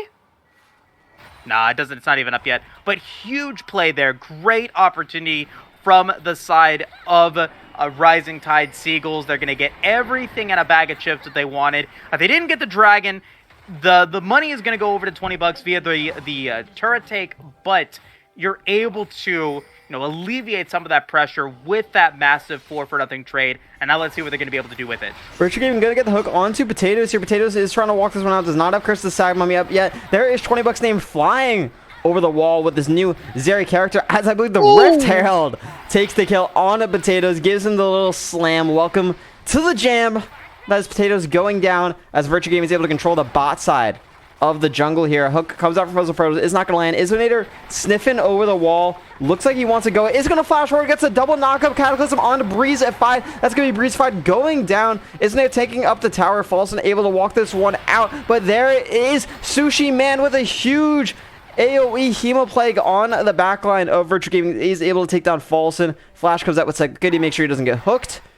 And Virtue Gaming has the tempo in their favor, but these plays are just slightly not working out. These turret dives so aggressive. Terra looking aggressive as I speak that onto Slim and gets the massive 1v1 shutdown on this 3-0-2 Lissandra.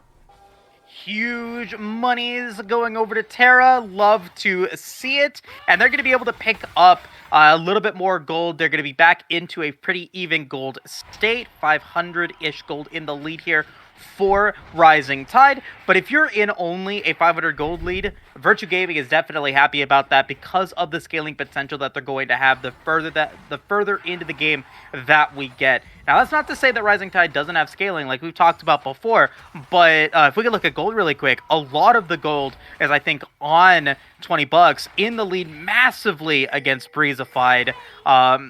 We're really, like, if you're Rising Tide, you're looking at Slim, who's massively in the gold right now, to really pop up in one of these next exchanges. Yeah, I mean, Rising Tide Seagulls has the gold lead overall, right there for about 500-ish gold.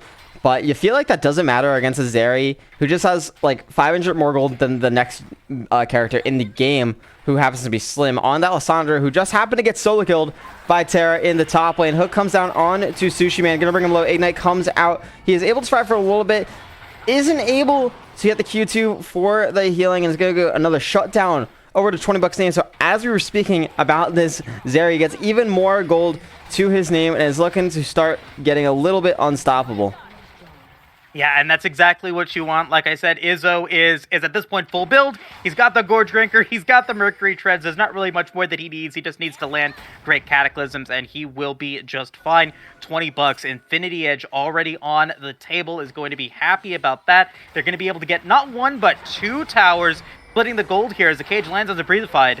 Yeah, Falson putting out as much damage as he could. Was not able to do too much. Psycho Kitty is trapped in the Cataclysm, but so was Isonator as Breezefight's looking for the kill. Q2 comes out, bandaged off. There's Curse of the Sad Bunny, as there is Sushi Man with a big Hemoflade. Falson with some nice zoning, though, from that cage. Now Slim is here doing a lot of damage. Still has the ultimate to use on Frozen Inferno if he needs to. Is not going to pop it. Breezefight's able to get the kill. Now Slim looking for the play onto Falson. Is able to get the lockdown with the Glacial Prism, and that is Falson going down a huge fight, going over into the favor of Rising Tide Seagulls.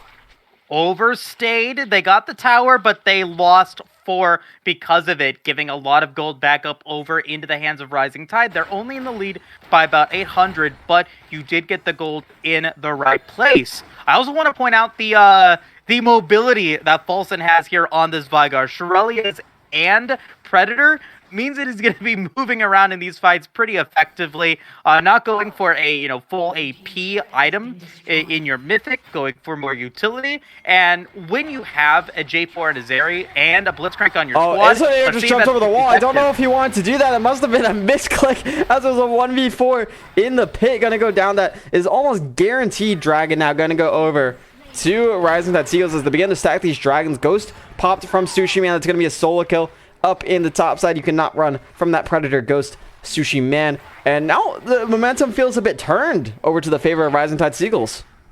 I mean, definitely, like, you're still reeling from those 4 deaths that you had a couple of minutes ago if you're Virtue Gaming, and you're still getting punished for it now. You give up the Dragon, you're going to give up the Rift Herald, and could potentially be giving up even, map control with the Rift Herald getting dropped in the mid lane. That will probably, I won't take the tower completely, but if you get multiple members there, you will be able to get, I think, a lot of damage onto it so that you can take the tower relatively soon. So, you're still feeling the effects of those 4 deaths for Virtue Gaming Grit, and let's see what they're going to be able to do to rebound. Yeah, Virtue Gaming Grit, has that scaling factor of the Vygar and the Zeri. They have the big team fighting in Terra. We haven't really seen Terra in a fight since that first fight that went so long for them with that massive Curse of the Sad Mummy. So these Slicing Maelstroms are going to be very massive as long as there's follow-up from the side of Virtue Gaming. And I guess that's kind of the problem with the Slicing Maelstrom is there's no real burst damage actually coming out from Virtue Gaming. It's all slow sustained damage from Zeri and Falson on the Vygar. So the high tempo of Kennen and Jarvan is a bit of a mismatch with the team identity, and that might prove to bite them in the butt a little bit, as we've been seeing in these fights.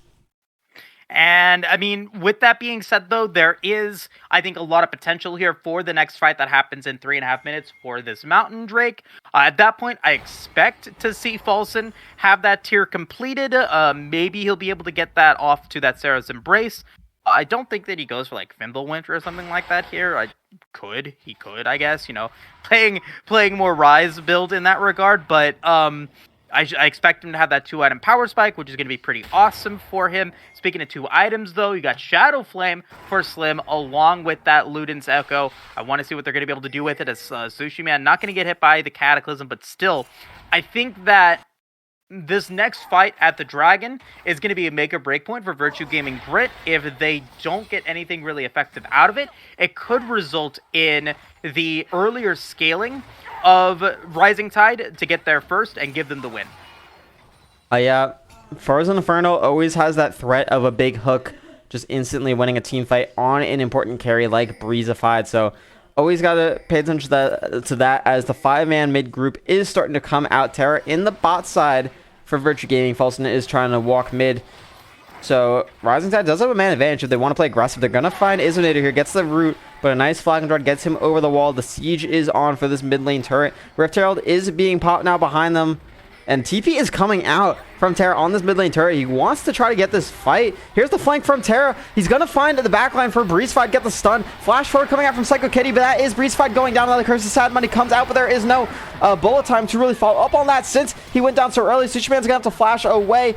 Big damage coming out, but it's just not enough. There is Slim coming in. He flashes in. He gets everyone so low. He ults himself. 20 bucks name is going down so low. He does not fall, though, as Terra takes down Slim. A very close play, but there's Sushi Man flashing in. So much instant burst damage. The hook comes out from Frozen Inferno, but he might go down himself as a trade for that. Isn't it now going to look for the aggressive flag and drag? No, does not take it, as Psycho Kitty is in the backline to heal up Sushi Man, and a 3-for-3 at the end of all of that chaos.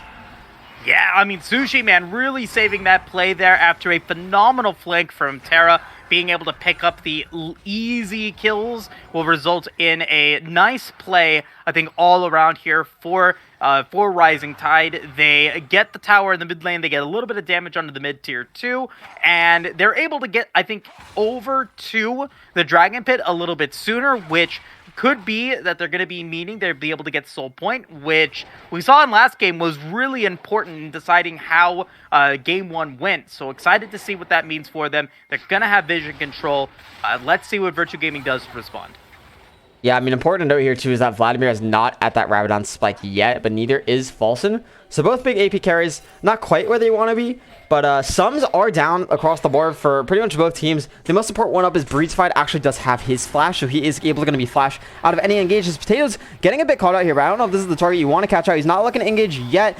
Is getting that hooked over the wall. So much damage coming through. He doesn't have crits to set money. Is going to get popped with a big tidal wave come through. And here's the wombo combo. Slim is over the wall. Bullet time coming out inside this corridor. It's a disaster for Virtue Gaming. They got caught inside the corridor they did not want to be in, as a huge stun from Slim guarantees the fight. And that's Mountain Dragon as the reward.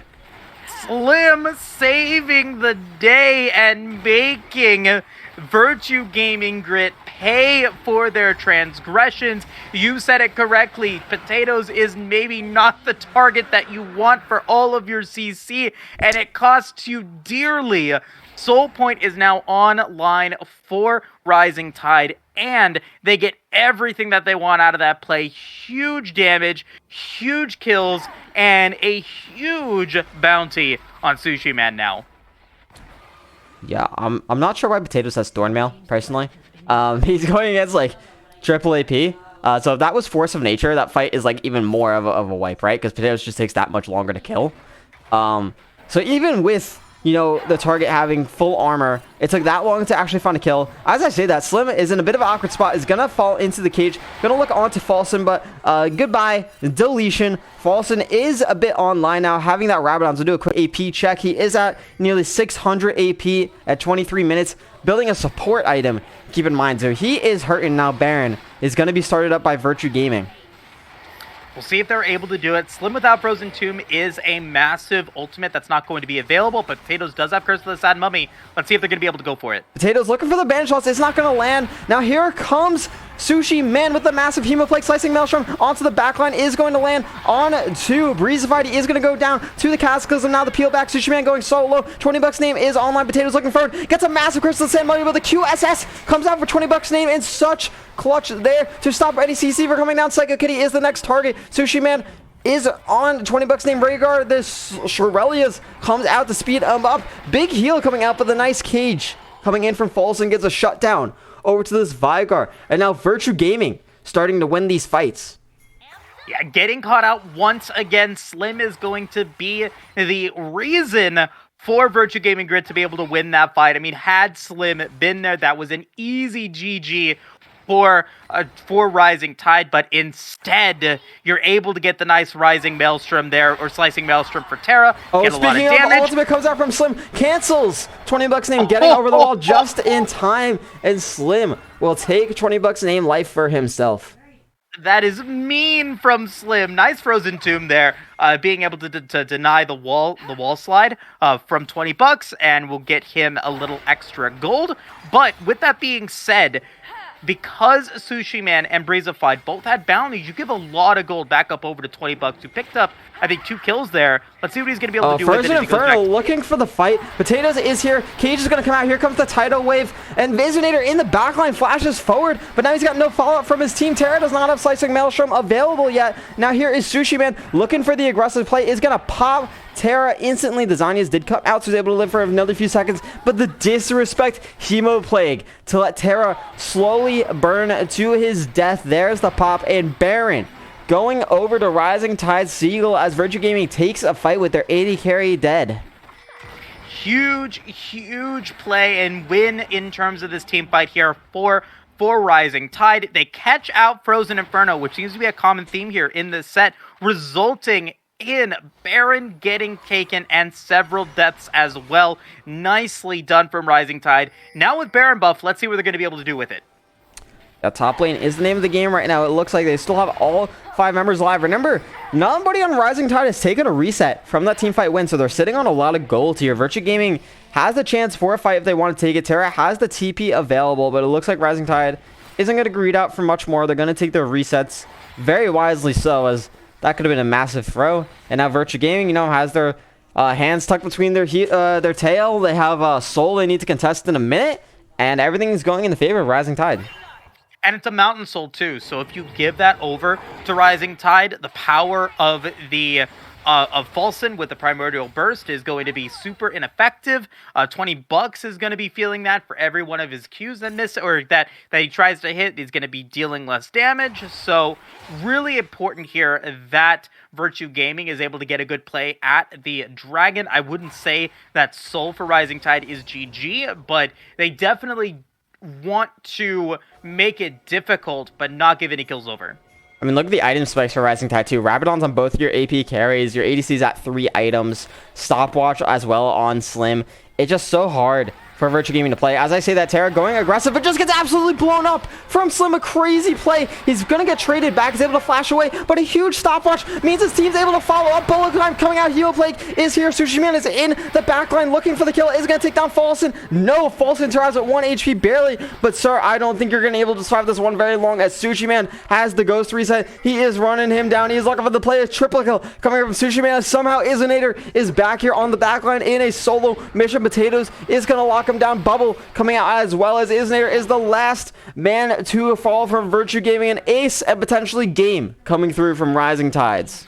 Oh, I think we're going to a game 3 here, number 2, Ginger. This was what they needed to do. I said it in draft. Oh, we're not going. I can't believe that. I thought that they were going to be able to finish we're going to Soul. We're going to Soul. Okay, so we get Mountain Soul, but I mean, I said it in draft that in order for Rising Tide to win this one, they've got to be able to execute it, because if they can find the big tidal waves, the big Curse of Sad Mummies, they're going to be able to have a great time here in this game. And so far, they have been able to execute upon that. And Virtue Gaming Grit just hasn't been able to get the picks that they need in these fights to make it a 4v5 situation more often than not. And now that Mountain Soul is online for Rising Tide, the shielding, the resistances, the power of the Mountain Soul is going to give the Seagulls, I think, a lot of room, a lot of wiggle room as we move into potentially the next play. Yeah, I mean, Rising Tide's up 9,000 gold, up a Mountain Soul, so effectively like a 10 or 11,000 gold. They have the hyper carry Vladimir, that really VG just seemingly has no answer for. Even Slim is just absolutely obliterating everyone on Virtue Gaming at this point. Just looking at items alone, there's such a massive difference in every single important character. And, even with the Zeri, down 2 levels, Terra down 2 levels, Izinator down a level, Frozen Inferno down 2 levels, only really Falson is actually caught up. Just these level differences alone make these fights so difficult. And it's really just on Rising Tide to find a lane to push and get it in. As we say that, a pause does come through. So we'll transition to our beautiful faces while we wait to see what's going on. And with that being said, looking at the build path here for Falson, it is more a not a utility build, but a kind of a tankish build. He did actually go for the Fimbulwinter. So he's Shurelya's Fimbulwinter into Rabadon's Deathcap. So he does still have AP, but it's not as much as it would be had he gone, full AP, had he gone, an Severus Embrace, had he gone a Everfrost. Instead, he's building more utility to try to be able to give more protection over for, $20 and the Zeri. And so you're really putting a lot of emphasis on making sure that $20 is able to carry. And at 5, and 11, he hasn't really been able to pop off yet. He's about as even in gold and CS as Breezified is, and I don't know if that was the right call. I don't know if that was the right call here for Virtue Gaming Grit to have this kind of tankier Veigar build. Yeah, I know you weren't around Moose, but last series, Falson did go for this build, and it worked out pretty well for him. He was still able to get the one-shots he needed onto the correct targets. But I think, again, the problem this game that wasn't really punished is that VG is so heavy AP that it's so easy for the side of Rising Tides to really just build MR and kind of negate him a bit. It also kind of is a struggle when you have so many ways to avoid Falson's cage. You know, Sushi Man can just pull right under, but Slim could dash right over. Potatoes doesn't really care. He has Merc Shreds, and you're not really going to be hitting Breezified or Psycho Kitty anyway. So it's really rough for Viger to actually make a lot of space this game when they kind of just get hard dove. Mm-hmm. And it's a really smart, adaptation from Rising Tide. They knew that the Vigar was going to be the play early on in the draft, and so they recognized that they can use the mobility of Glacial Path and the Sanguine Pool to be able to give their APCs the opportunity to escape, and it's worked out brilliantly for them, I have to say. And it's going to take a really strong performance here right now, maybe. Looks like an engage maybe coming out. No, Sushi Man's able to run that down on Potatoes. Looking as Slim is coming over the wall, gets the ultimate onto Terra. So much instant burst damage that Glacial Prison almost one-shots Terra alone. And now VG down to 2 members. Frozen Inferno went down as well. So now a 3v5 situation as Rising Tide really just going to casually walk into the base here. No real contest coming out, and we should see this game coming to an end within a few minutes. Yeah, miscoordination from Virtue Gaming Grit. Maybe, you were talking about it earlier on in the game, a lack of identity or team identity from Virtue Gaming, causing them to be a little bit mismatched in what they're able to bring to the table. So I think Game 3, it's going to be up to Virtue Gaming to have the plays work out a little bit better in their favor, maybe utilize a much more cohesive composition, and maybe look at what they're able to bring here as we move into the Game 3. Not quite going to be game over just yet, though. All inhibitors are down. They're going to go for, I'm assuming, Baron, just clearing out the jungle and playing a little bit safe, respecting the power that potentially Virtue Gaming has. Yeah, Rising Tide is really mowing the lawn here, making sure they're getting every single inhibitor, every single tower, every single objective, every single camp. They got to pad the stats, got to look good on the post-game analysis. Complete respect to that. I understand. Very, very important. Virtue Gaming probably getting more and more tilted the longer this game goes on. But regardless, if you're at this point in the game, the conversation really is, what do we do Game 3? What do we fix? What was wrong with this game? And how do we prevent this from happening again?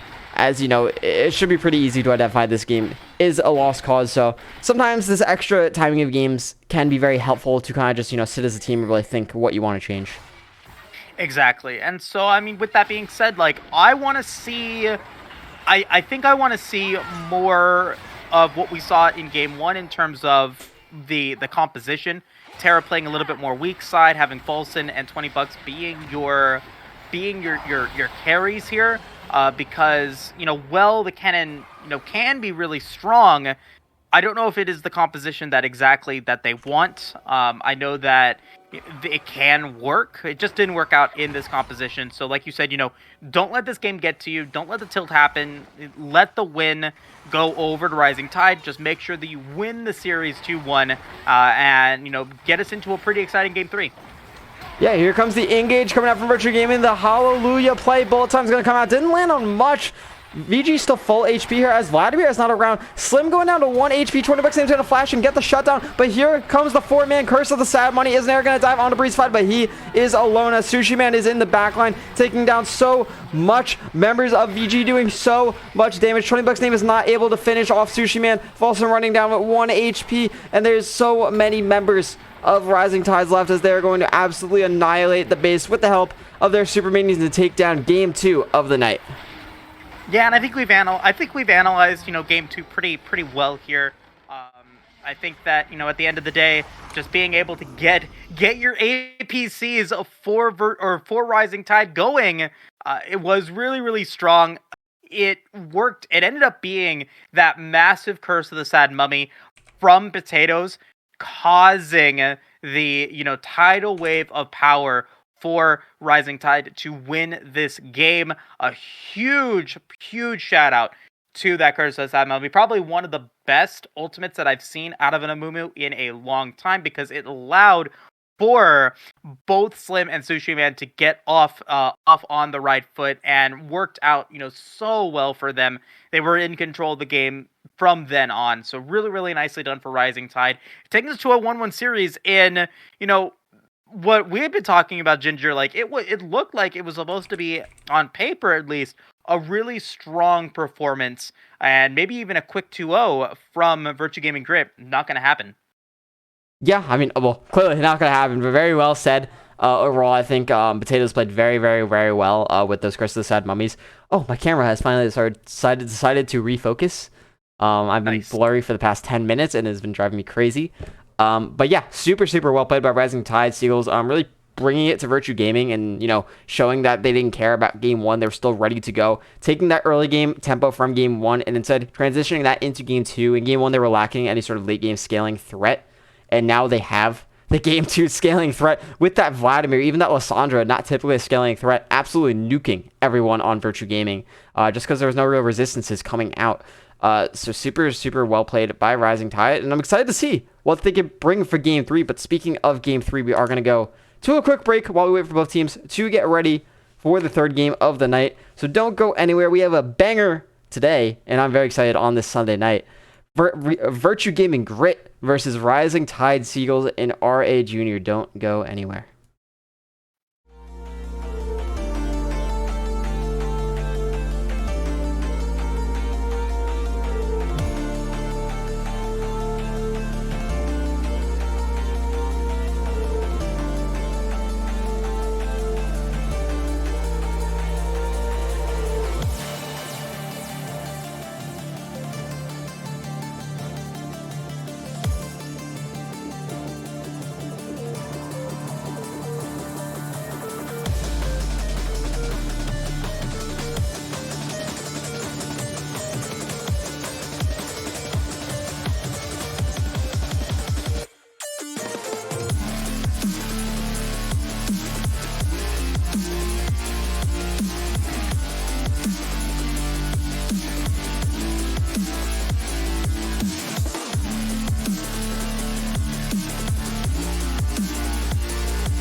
And welcome back, everyone, into game 3 of the night. I made a big oopsie and did not realize draft was going on. I take complete blame for that, and I am sorry for ruining game 3's draft, but draft has finished up, so Moose has to start walking us through what happened that we missed. No, I wouldn't say that you ruined it. I wasn't looking at draft either. I was watching YouTube. I didn't realize that they had started, but regardless of that, you know, this is game 3. Virtue Gaming versus is the Seagulls.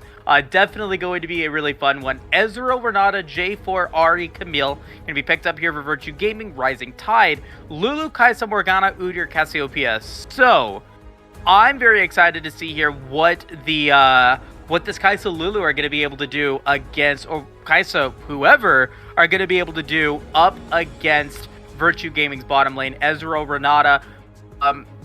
I don't know if Ezreal Renata is as cohesive of a duo lane that I would think. I think that, you know, Renata's not as much of a bully as people give her credit for, especially in the early games. So I'm interested to see if that does actually work out for them. I'm also curious to see what enchanting we are going to see go topside. Is it the Lulu, or maybe we're going to see a Morgana go mid lane and Cassiopeia go top lane?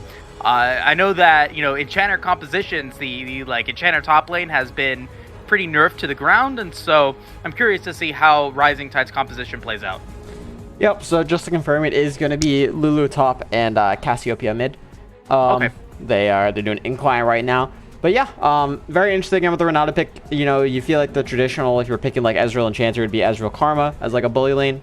So I'm curious if they've gotten a lot of practice on this Renata and are very confident in it, or if they, you know, they're just like really. I know 20 Bucks name is a big fan of the Ezreal himself, so not too surprising to see him pick that up in like a game 3 must-win situation. Yeah. Rising Tide going crazy with these flex picks on that Lulu top into Camille. I feel like Camille should be pretty good into the Lulu. He gets to a point where you just jump on the Lulu, and with Jarvan as well, it's going to be pretty hard for Lulu to survive. And it's not like they have a super hyper mega carry to really buff up. Like Cassiopeia is a good late game carry, but she is kind of outranged by Ezreal, Renata, and Ahri this game. So I'm curious to see how it plays out. And there's a lot of lockdown for Virtue Gaming as well, right? Like, you got the J4 and the Camille with Cataclysm, Hextech, Ultimatum. You're able to lock down the Kai'Sa or the Cassiopeia and just obliterate them. So I think it's going to be fairly rough for them to be able to keep their carries alive. Wild Growth does something, but it doesn't give, I think, enough health to be able to give, I think, Virtue Gaming a run for their money in that regard. And also there's a chance for some outplay potential here as well, because Camille can just completely disregard Petrifying Gaze from Cassiopeia if she's able to land the Hextech Ultimatum at the right time, going unstoppable, and just making sure that the Cassiopeia can't actually use that ultimate, get that massive stun onto her. So very curious to see if that does end up being the case. I do think that Cassiopeia is a pretty smart pick because you are looking for a lot of engage here from Virtue Gaming that does have, players dash towards the Snake.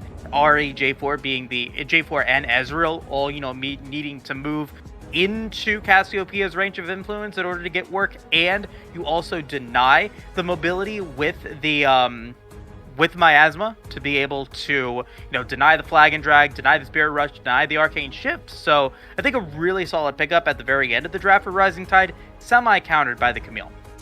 Yeah, I mean, I think a really interesting pick from Rising Tide draft is this Udyr, actually. We've been slowly seeing him pop back up in the meta bit by bit, and he does very well when there's no real hard lockdown for the other team to really get him down. And you're seeing that a lot here. For example, Udyr has very good counter gank angles when, Jarvan has to commit with the Flag and Drag. If Udyr is able to get behind Jarvan or able to hop out after Jarvan commits, he just kind of dies, and Udyr just runs him down and then runs amok. Ezreal also has a very hard time with Udyr just because Ezreal isn't able to really build too much tank shred. He might be able to opt into Blade the Ruined King. But Udyr has a very good opportunity to really just run around this game and do a lot of work. Same with Ahri, he wants to get onto the backline, so having to get through Udyr is a very big pain who's just point and click stun. So I'm curious to see if, Potatoes can, show a really, really nice performance like he did last game. He's not playing the same bread and butter Flash R champion that he was. It's a bit more skill heavy. But he does have potentially the Morgana block shield to make sure he can just run through. Lulu has the speed up, has the shields. So I think Rising Tide is much more of a standard draft this game rather than going for their crazy Garen Lissandra tops. A standard draft, the Lulu top? It's closer to standard than it was before. Lulu Okay. top's a bit more reasonable. Yeah. It is. It's reasonable enough. I get it. But with that being said, it's now Rising Tide's responsibility to be able to survive the late game or the early game and make sure that they're able to get to a point where their double enchanter composition is able to really put on the power and the damage against Virtue Gaming Grit, and it's Virtue Gaming Grit's responsibility to be able to be effective as early as possible, especially once you hit that 2-item power spike on the Ezreal. $20 name is going to have to put in a lot of work here, I feel. And I'm really looking at Psycho Kitty on this Morgana. I think Black Shield can be very impactful if you put the Black Shield on the right target. You can deny the Charm, you can deny the Hextech Ultimatum, you can deny power that Renata brings. So really interested to see if Morgana is able to be, I think, really effective here. I'm excited to see what they're going to be able to bring into this. And, because we got into the draft talk a little earlier, we're very close to getting into the game as well. Yep, we are close to getting into the game. Should be about a minute out. Speaking of the early game, I definitely agree. Virtue Gaming really has a strong mid 2v2. Jarvan Ahri should be much more effective than Cassiopeia Udyr in at least the early game. So there's a very good opportunity for them to just take that early prio and move it into side lanes and look to pressure that. The Kai'Sa is a bit short range. I'm curious to see if the Ezreal Renata has prio in that lane. I really don't know. But same in the top lane, Camille has very easy ways to lock down Lulu, especially post 6. So it's very reasonable that Virtue Gaming is able to play off their mid pressure and snowball that into the side lanes. But we might see the same issue that we did see in the other games or in game 2 rather, where Virtue Gaming just might end up getting outscaled. And I think that is something that needs to be said, is outscaling is going to be a problem here. The longer that this game goes on, more likely that the team fights and the plays are going to go towards the side of Rising Tide. Breezified and Sushi Man will start to get pretty absurd, and then at that point, I think there's not going to be too much more that Virtue Gaming Grid is going to be able to do. Both junglers kind of fall off a little bit as the game goes on. Potatoes and Izinator really, I think, looking to be as impactful as they can in the early game. And let's get into it. We got a 5-man, not show, but a 5-man play here, maybe on the bot lane for Rising Tide. Let's see what they get out of it. Yeah. The only CC really here is the Morgana binding from Psycho Kitty. Granted, that is a strong CC. So we're going to see if he's going to land. Looks like he got spotted out by $20 name there. Ward is going to come down. But flash forward from Psycho Kitty actually burns 20 bucks name's flash. So, you know, I'm gonna say worth. Worth indeed, and I don't know what 20 bucks decided to go for in terms of their first ability. They could have maybe just gone into Arcane Shift, but maybe worried that they weren't actually able to land that. So I think that that's probably, best case scenario. Psycho Kitty, though, is going to be, I think, feeling it a little bit more than 20 bucks because he doesn't have an ability to be able to escape if he does get engaged upon Izinator. So we'll see what Izinator wants to go for. He's here in this top lane. Wow. See if he gets punished for it. They're gonna look to maybe contest Potatoes and Slim as they do this. False is gonna run past. I don't think Sushi Man saw him. He's gonna question mark ping him. Slim is so weak here. This might be so good for VG. Here they come. It's gonna be a smite fight. Stun comes out onto Potatoes. He's gonna go down first blood over to Terra, and a huge cheese play coming out from Virtue Gaming as early fights coming out in the bot lane. Now Psycho Kitty going down super over Limmery has no flash from earlier, but neither does 20 bucks name. Here comes the trade back, and it looks like Ezreal Ronaldo is going to win out on that 2v2 as immediately Virtue Gaming taking the initiative and taking the early lead.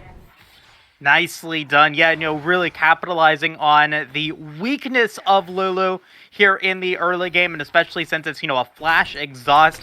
I don't know what Slim has against teleport, but he has not had it at all this series.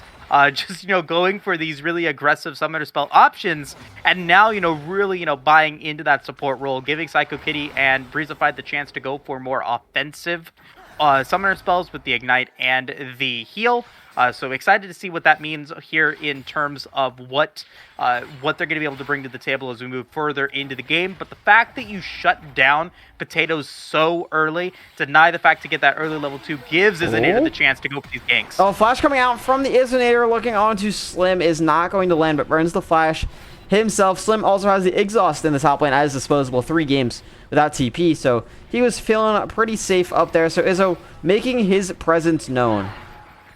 Nicely done. Another shot, or another binding. Oh, that might be a kill, actually. Frozen Inferno just dies. There was no heal available from 20 bucks name, and Breezified with that Q was able to do so much damage instantly. That's the early game power of Kai'Sa, and a kill seemingly out of nowhere in the bot side for Rising Tide. I mean, you have to know, now that we've seen this a couple of times, that you are so weak as Renata early game. You are so squishy. There is no armor on that dress that Renata is wearing, and you've got to be respecting that. Oh, I'm sorry, she's not wearing a dress. She's wearing, business boots or business clothes. Yeah, she's a businesswoman. Yep. Oh, speaking of bot lane, though, Renata gets the nice pullback onto Breezified. 20 bucks name is going to go very aggressive here, but it might bite him in the butt. Flash forward from Breezified comes through. Bear slap onto Frozen Inferno. He might go down as well, and Psycho Kitty's going to take that one for himself. Tragedy strikes in the bot lane for Virtue Gaming as Rising Tide taking, again, this massive early game lead, 2-0-1 on Breezified. Yeah, big buys coming in from Breezified as he comes back. Most likely has more than 1,200 gold at this point. Is going to be able to come back with that Noon Quiver, or maybe goes in for that more hybrid build with the Muramana or with the Manamune, and then some AP with like a Nashor Tooth or something like that. So there are build options for Breezified here, and the fact that you've now given so much gold over to this bottom lane, definitely going to be happy for Breezified, and I'm expecting him to have a really strong early game here. Yeah, I mean, Noon Quiver before 5 minutes, you're feeling pretty good, Chief. I'm not gonna lie. Looking pretty strong. Gonna see S lead as well. However, 20 bucks name is gonna have his flash and his heal up first, so he does have a slight advantage. Frozen Inferno level 2 up at the top side. Izinator gonna be fighting onto Potatoes, gets the flag and drag. Do they have enough damage? The Potatoes is gonna be walking away. Frozen Inferno with the last auto attack.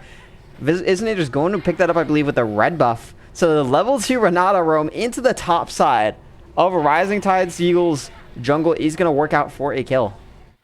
Pretty cheeky play there. I mean, Renata has not had good plays in the bot lane, so Frozen Inferno recognizing that, deciding, hey, let me see if I can do something here topside and make something happen.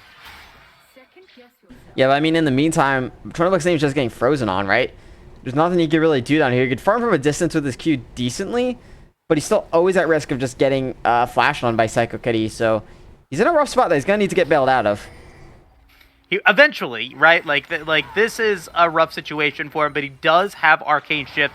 So as long as he's able to predict where the Dark Binding is going to be, he should be feeling pretty okay. And as long as he continues to land Mystic shots, he should be able to land and get some CS here. But every second that Renata is not in the lane, it does give Breezified more of a CS advantage, more power, and just more influence as the early game goes on. Yeah, as I said that, Rising Tide decided to break the freeze, so what do I know?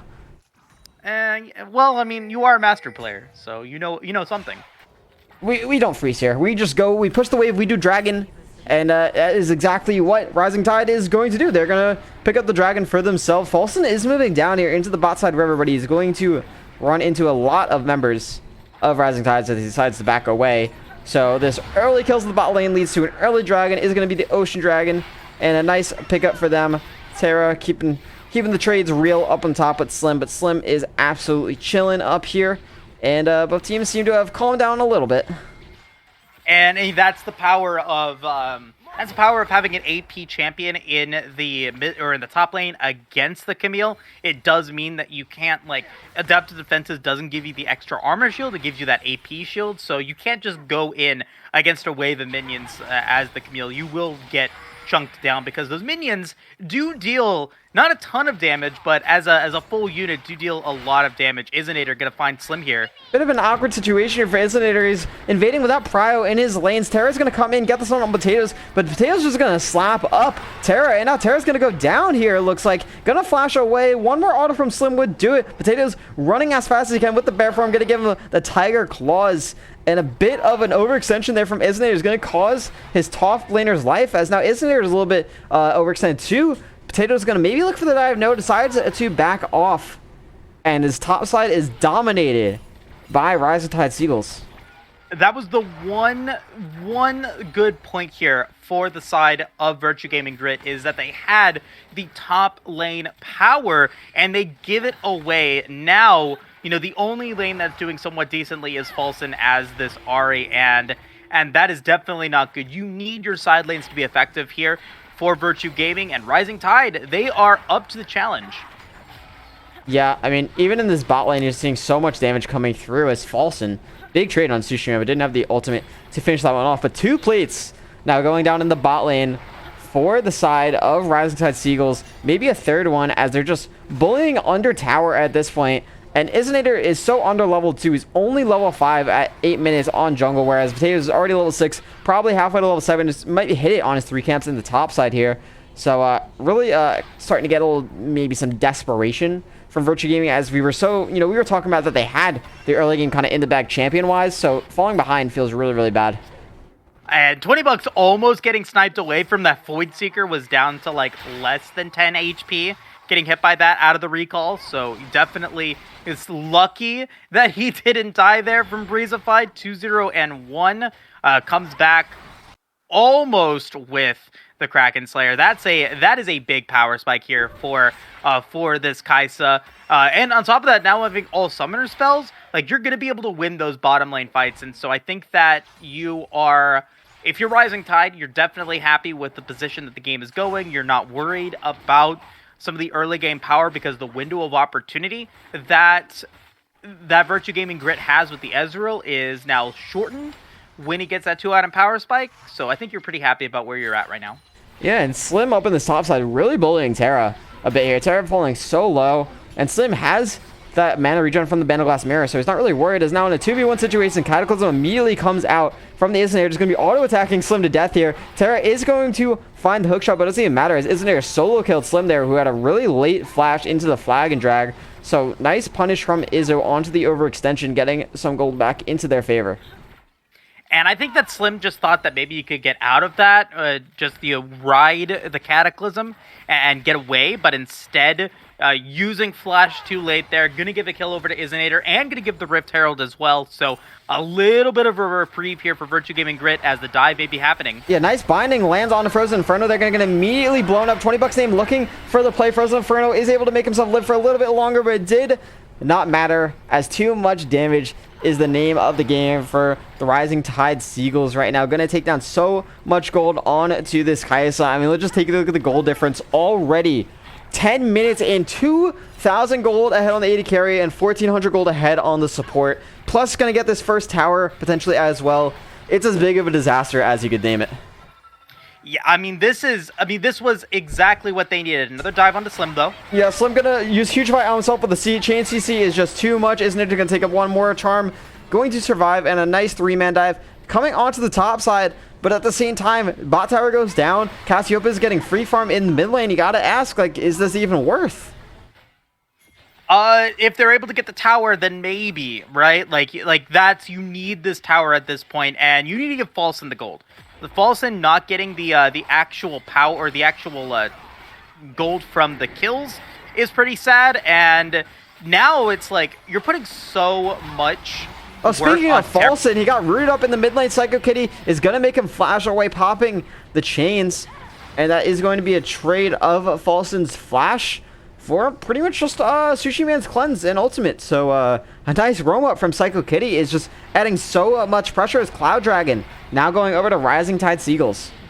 And you're kind of forced here as well to stay in the lane. If you're Falsen, like, you just use teleport, going back right as you pick up teleport, it definitely doesn't feel good. So if Frozen Inferno is here to kind of bail him out a little bit, but because Frozen Inferno was mid lane, it's 20 bucks name all alone with no tower in the bottom lane. Can't even CS. So that CS lead is going to continue to develop here for Breezified in a almost 50 CS advantage against an Ezreal before the 15-minute mark. It, really CSing well for Breezified. Almost perfect CS. 10 CS a minute here? Yeah, Breezified having one hell of a game, for sure. Definitely his time to shine. The last few games, it hasn't really been focused around him. He did have a great Tristana performance, but you really felt he was a bit overshadowed by his teammates. However, this game, it's all him. 2-0-3. Feels like a Flame Horizon angle at this point. Inzunito is going to flash and get the Cataclysm on the Breezified, but it does not matter as a Hugify comes to Runa. Psycho Kitty in the backline going to get the stun on to Frozen Inferno, who's going to go down, gets the Berserk, but Potatoes is still auto-attacking Frozen Inferno. Terra is able to take down Slim, but Breezified going forward, looking for the finish on Terra. In the meantime, Potatoes is taking out Izinator, is not going to be able to finish him off as the charm comes through from Folsom, but he does not have enough damage on Potatoes. Breezified gets the double kill, and all of VG is dead, only for the life of Slim. Psycho Kitty going to fall pretty low there from the orb from Folsom. Not going to get rooted up, is able to dodge it. Folsom not going to be able to find any other cleanup, and a great fight for Rising Tide Seagulls. Not the trade that you want at this point. This Lulu is just the support that you want to have. Breezified going aggressive? No kills coming out. Black Shield was able to prevent any magic damage. Man, I mean, this is just so rough here for Virtue Gaming Grit. When you build an Ezreal, right? When you decide to go Ezreal, you want to see the Ezreal be able to pop off, get to that 2-item power spike, because once you hit 2 items, you run the Rift for the time being. Once you hit that Muramana Essence Reaver, you run the Rift for as long as no one else has 2.5, 3 items, right? Like, you feel really strong in any 1v1, you feel great in 2v2s, 3v3s, like, you are running the show. But when you're behind, that 2-item power spike that you get on the Ezreal, that window where you control the Rift shortens and shortens and shortens. And now, when that Muramana comes online, there's going to be several members of Rising Tide that have 2 items. It's going to really make it null and void. Yeah, you really got to question the Renata Glass pick again. Like, 0-4-1. Second game now, we're not seeing great performance from Frozen Inferno. In both games, Renata was blinded here. So really, not great, not just a nitpick on Frozen Inferno, but, these aren't the performances we want to see on a champion like this that you're blind picking, a new champion that has a high win rate. You're expecting a bit better here to really get the win con of 20 bucks name ahead, because we've constantly seen from Virtue Gaming Grit that 20 bucks name is just so strong when he's ahead, and he's consistently a great source of carrying. But we didn't see a really good Jinx game this series. We got the Zeri, but I mean, it feels like an underperformance compared to what we traditionally see, especially against a team that's, 1-3 in the standings and should be considered one of the weaker teams. Clearly proving that they might not be, but just on paper, they haven't had a great time so far. I mean, yeah, it's a 0-6 bot lane right now, comparatively to a 6-0. It's about as perfect as you're going to get, and Falsen, the only member yet to die, maybe dying right here. No, but a top lane fight coming out as Falson did get stunned up there. The directed camera does not want to path down there as Falson was able to run away, I believe, with the Spirit Rush. Top lane 2v1, Terra was able to get out himself. So multiple collapses coming out across the map. Now Isonator going aggressive on the Psycho Kitty, looking for the Cataclysm, is not able to find it. And top tower might get pressure down here from Rising Tide Seagulls. Yeah, I'm not quite seeing the angle, the win angle here for Virtua Gaming Grit at this point, just considering the lead that Breezified is in. Just continuing to drop Void Seekers, he can go in for for his assault whenever he wants and just take down kills. It's gonna be, I think, looking for these riskier plays from Isonator, from Falson to be able to make something happen, but so far they haven't really been able to execute upon it yet, and the longer that this game goes on, the more powerful that Breezified becomes, especially now that he's going to have his entourage of supports backing him up. Well, Frozen Inferno gets tagged, and he's going to get engaged on by Breezified. Absolutely one shot by this Kai'Sa. Now the fight's coming in. TP is coming out from Terra, but it's a front-to-back disaster. Potatoes is in there looking for Isonator. Big Cataclysm is going to come out. Breezified gets charmed up, but the damage isn't through. Lulu was able to keep Breezified alive for so long. He goes down eventually, but there is Sushi Man now in the backline. Going to stun up 20 bucks name. Eventually going to go down. Terra and Falson are on the run. Potatoes is unkillable with Slim on his wayside. Give him the movement speed to give him the shields. Terra going to get the start on Potatoes to eventually kite it out. But the only remaining members of Virtua Gaming are Terra and Falson, as Frozen Inferno has just respawned. They can't stop this dragon. Mountain Drake gonna go over to Rising Tide, and Virtua Gaming Grit, well, they do get the kill over to Breezified. They sacrifice 3 for it, and the kill does go over to Falson. Like that is the best part about that, is you give money over to your Ahri, and Ahri can assassinate, Ahri can execute, as long as you're able to get that damage in before the wild growth from Slim, before the black shield from Psycho Kitty. And so definitely something good there comes from it, but you sacrifice 3 kills for it. Yes, it's on members that maybe aren't as much value yet. Oh, Izzo gonna get a bit caught out, but there's not enough damage there. Hugify came out a little bit too late. There comes the flash over the wall from Breezified, and that's completely allowed because of the black shield. Such an aggressive play, and tower is a bit too high health for you guys to tank it up, but yeah. Almost there. I mean, this is exactly what you want. 2 items on Sushi Man, 1 0-0. Crown of the Shrouded Queen along with Sarah's Embrace now activated. Collector coming online, just full power from this Kai'Sa, just wanting to zero to death with that AD. Continuing to land the Void Seekers and then going in with the ult to be able to finish the job. You're running the Rift right now if you are Rising Tide, and I have to wonder, where is the win condition here at the moment for Virtua Gaming Grit? It's going to have to be continuing to farm up. I think you look for maybe Breezified's going to get picked here. There's your win condition. Falsing getting some extra gold in his pocket. Now Slim is going to be the next target. Doesn't have the Hugify available, flashes away, but the damage is there. Terra gets the finish along with the objective bounty on this bot tower. Good.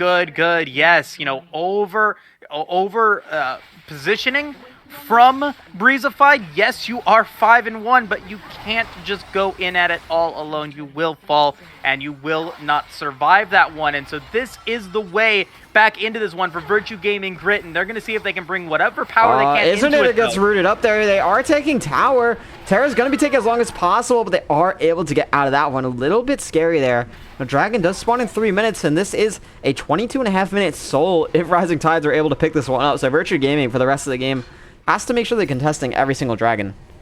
But still, I mean, that was a lot of gold back over into the pockets of Virtua Gaming Grit. You absolutely needed that.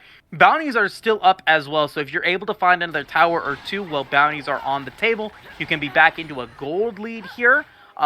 And you can potentially still contest this dragon. Like, you're only 2,000 gold behind.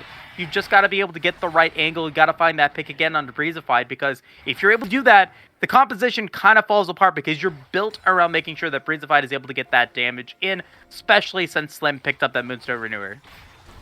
It feels a bit weird that bounties are still up, being only down 2,000 gold, give or take a few hundred. A lot of controversy behind that system, at the least, but that is mid lane tower now going down. Charm coming through on it to Breezefied. He is going to get rooted up. Frozen Inferno pulls him back, but there's just not enough damage coming through. The DPS isn't there from Virtue Gaming as Terra's in the bot lane. Didn't have TP up quite yet, just coming up in a few seconds, but a great charm coming out. However, Spirit Rush is down, Hugify is down. A lot of crucial abilities are down. Isn't it? Getting stunned up, gets grounded. It's just going to go down. He can't get in with that Cassiopeia ground. Such an important ability. And now Sushi Man going forward, looking for the kill on Frozen Inferno, is not going to land it in time. No charm coming out from Falsen, barely misses. And Rising Tide still in full control, but this whole time Terra was in the bot lane, got a bot T2 tower, some gold for his team, $20 team, looking aggressive, looking to cancel any of the recalls, is going to stop Sushi Man and gets the kill as the Petrifying Gaze misses. Now a TP coming in from Terra, looking for the play. The binding misses on a TPing Taria. Breezefied's going to go down. Terra's going sicko mode. Okay, he calms down a little bit. Doesn't want to dive the tower. A nice bait on the ultimate from Psycho Kitty, though. And a huge play from Virtue Gaming. Falsen is putting in some heroics. It all started from the great Everfrost, finding the Orbs of Deception and finding the power from this Ahri. I can't believe how much he has been able to bring to the table here. And like you said, that entire time, Terra got an objective bounty and a lot of damage onto that inhibitor turret. And now they're going to be able to pick up Baron. They're going to be able to contest at this Drake. And they're back into the gold lead. Yeah, big thing here is definitely this dragon in 20 seconds. VG has to get mid to get that Rift Herald, but they're also sitting on so much gold. They won that fight, but nobody actually reset, whereas all of RTS has reset. So this fight's going to be super crucial. Terra walking right into the enemy team, though, driving right onto Slim. Slim going down solo. Renato ulti's going to miss, but the Cataclysm comes through. $20 name looking to do as much damage as he can. There is the Void Assault coming out from Breezefied, going to do so much damage onto $20 name. He goes down a double kill over to RTS, and that is looking like it's going to be Soul taking over them as Virtue Gaming bring themselves to thin, sit on thousands of unspent gold, and throw away so many crucial Barons. Falsen looking for the kill onto Psycho Kitty, brings him down to 1 HP, is not going to land. And Rising Tide able to pick up that Mountain Soul for themselves. What was that? What was that?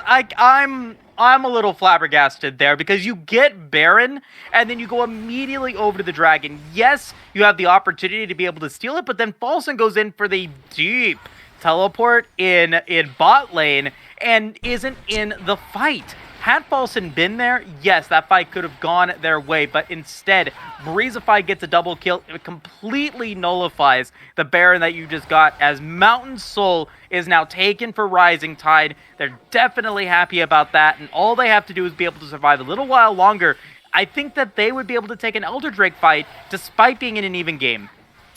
Yeah, kind of crazy that Elder Dragon is going to spawn at, what, 28 minutes this game, 29. So super early Elder as a 3v2 coming out in the bot lane here. This should be very bad for VG. Very good for Rising Tide. Izzy is going to go down instantly as Breezefied is so juiced up along with Potato. Tron comes out in the mid lane though, and Falsen is going to be able to take down Psycho Kitty. Goes aggressive here with the Spirit Rush, but I don't think they realize they have the entirety of Rising Tides running at them at Mach 10. Shirelles is going to come down from Frozen Inferno, but it's not going to matter. Falsen has no more Spirit Rushes. Flash forward comes out from Breezefied. He's looking for the finish. Is going to be able to take that down. A shut down over, and all of Virtue Gaming is in shambles. And unfortunately, their Virtue Gaming grit, they just get a little bit too aggressive, and they get a little too excited, and they can't back it up. They overconfidence. And you know what does Master Yi say? Overconfidence is a flimsy shield. They just get way too aggressive there, and it costs them. Baron isn't even up yet, but it feels like this game is, or down yet, but this game feels like it's maybe over here. They're not done, though. They're going aggressive. Big Renati Ulta coming out onto Potatoes. Potatoes going so low, but the shields are big. There's the Cataclysm. A 650 gold shutdown going over to Terra. Sushi Man is so big here. He's living so long with Slim, getting these free shields, but he goes so low, so quick, so much damage. Coming out from Terra, looking for the turn now onto the Izonator. Can they find the kill onto Sushi Man? Gets the shields. There goes the Flag and Drag. Sushi Man gonna get stunned up against the big Petrifying Graze. The Black Shield is here now. His team is here. RTS has came by. He is able to survive so long, and the duo of Sushi Man and Slim, the solo lane monstrosities, have taken over the entire Summoner's Rift. Enchanter supports are on a line at 25 minutes, and Slim with the Moonstone Renewer, these extended fights, able to get so much healing and shielding off of that Charm mythic comes through item. on to Psycho Kitty, and Psycho Kitty's just going to go down. That's like the third or fourth time we've seen that. Now Breezified going aggressive with no mana. The shields do come through from Slim as False and didn't have Charm up yet. He looks right now is going to miss onto Slim, and these fight. Oh, he comes back in. This guy is insane. Sushi going a bit aggressive. And, I feel like I'm on like... I'm so excited. Like, if just one of these charms hit, it could be so game-changing. Falsten is the bread and butter for Virtua Gaming at this point. Everything. Bread, butter, the tea, the honey, the cream, the sugar, the bangers and mash. I don't know. He's just everything right now for the side of Virtua Gaming Grit. He is the hero that they need if they want to be able to win this one. 3 items. Everfrost, Shadow Flame, Zhonya's Hourglass is going to be super impactful. $20 unfortunately is a non-factor. Like does nothing for the fight. Drops a True Shot Barrage, drops the Mystic Shot, but barely gets any damage in. It's just there to be kind of, the taunting Ezreal that we expect. All eyes are on Terra and Falsten to be the ones that are going to carry this one here, because it's going to be a massive charm on Falsten to be able to get the kill on a Breezified or Sushi Man to be able to give them maybe a win here. I mean, speaking of Breezified, look at that. 4.5 items already.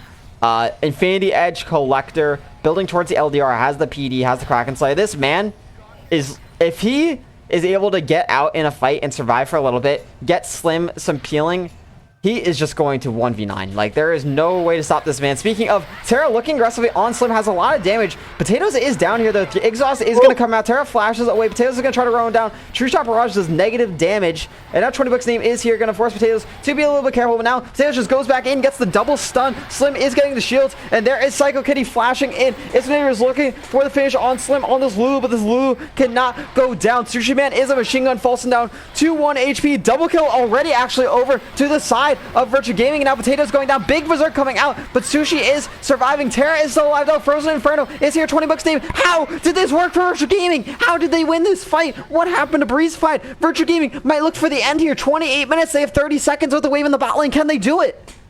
Oh, I think they can. 20 seconds before Psycho Kitty comes back up, and you have Terra and $20 with so much power. I cannot believe it, number 2 Ginger. They are able to get this inhibitor down, and I mean, you have to try to end the game now.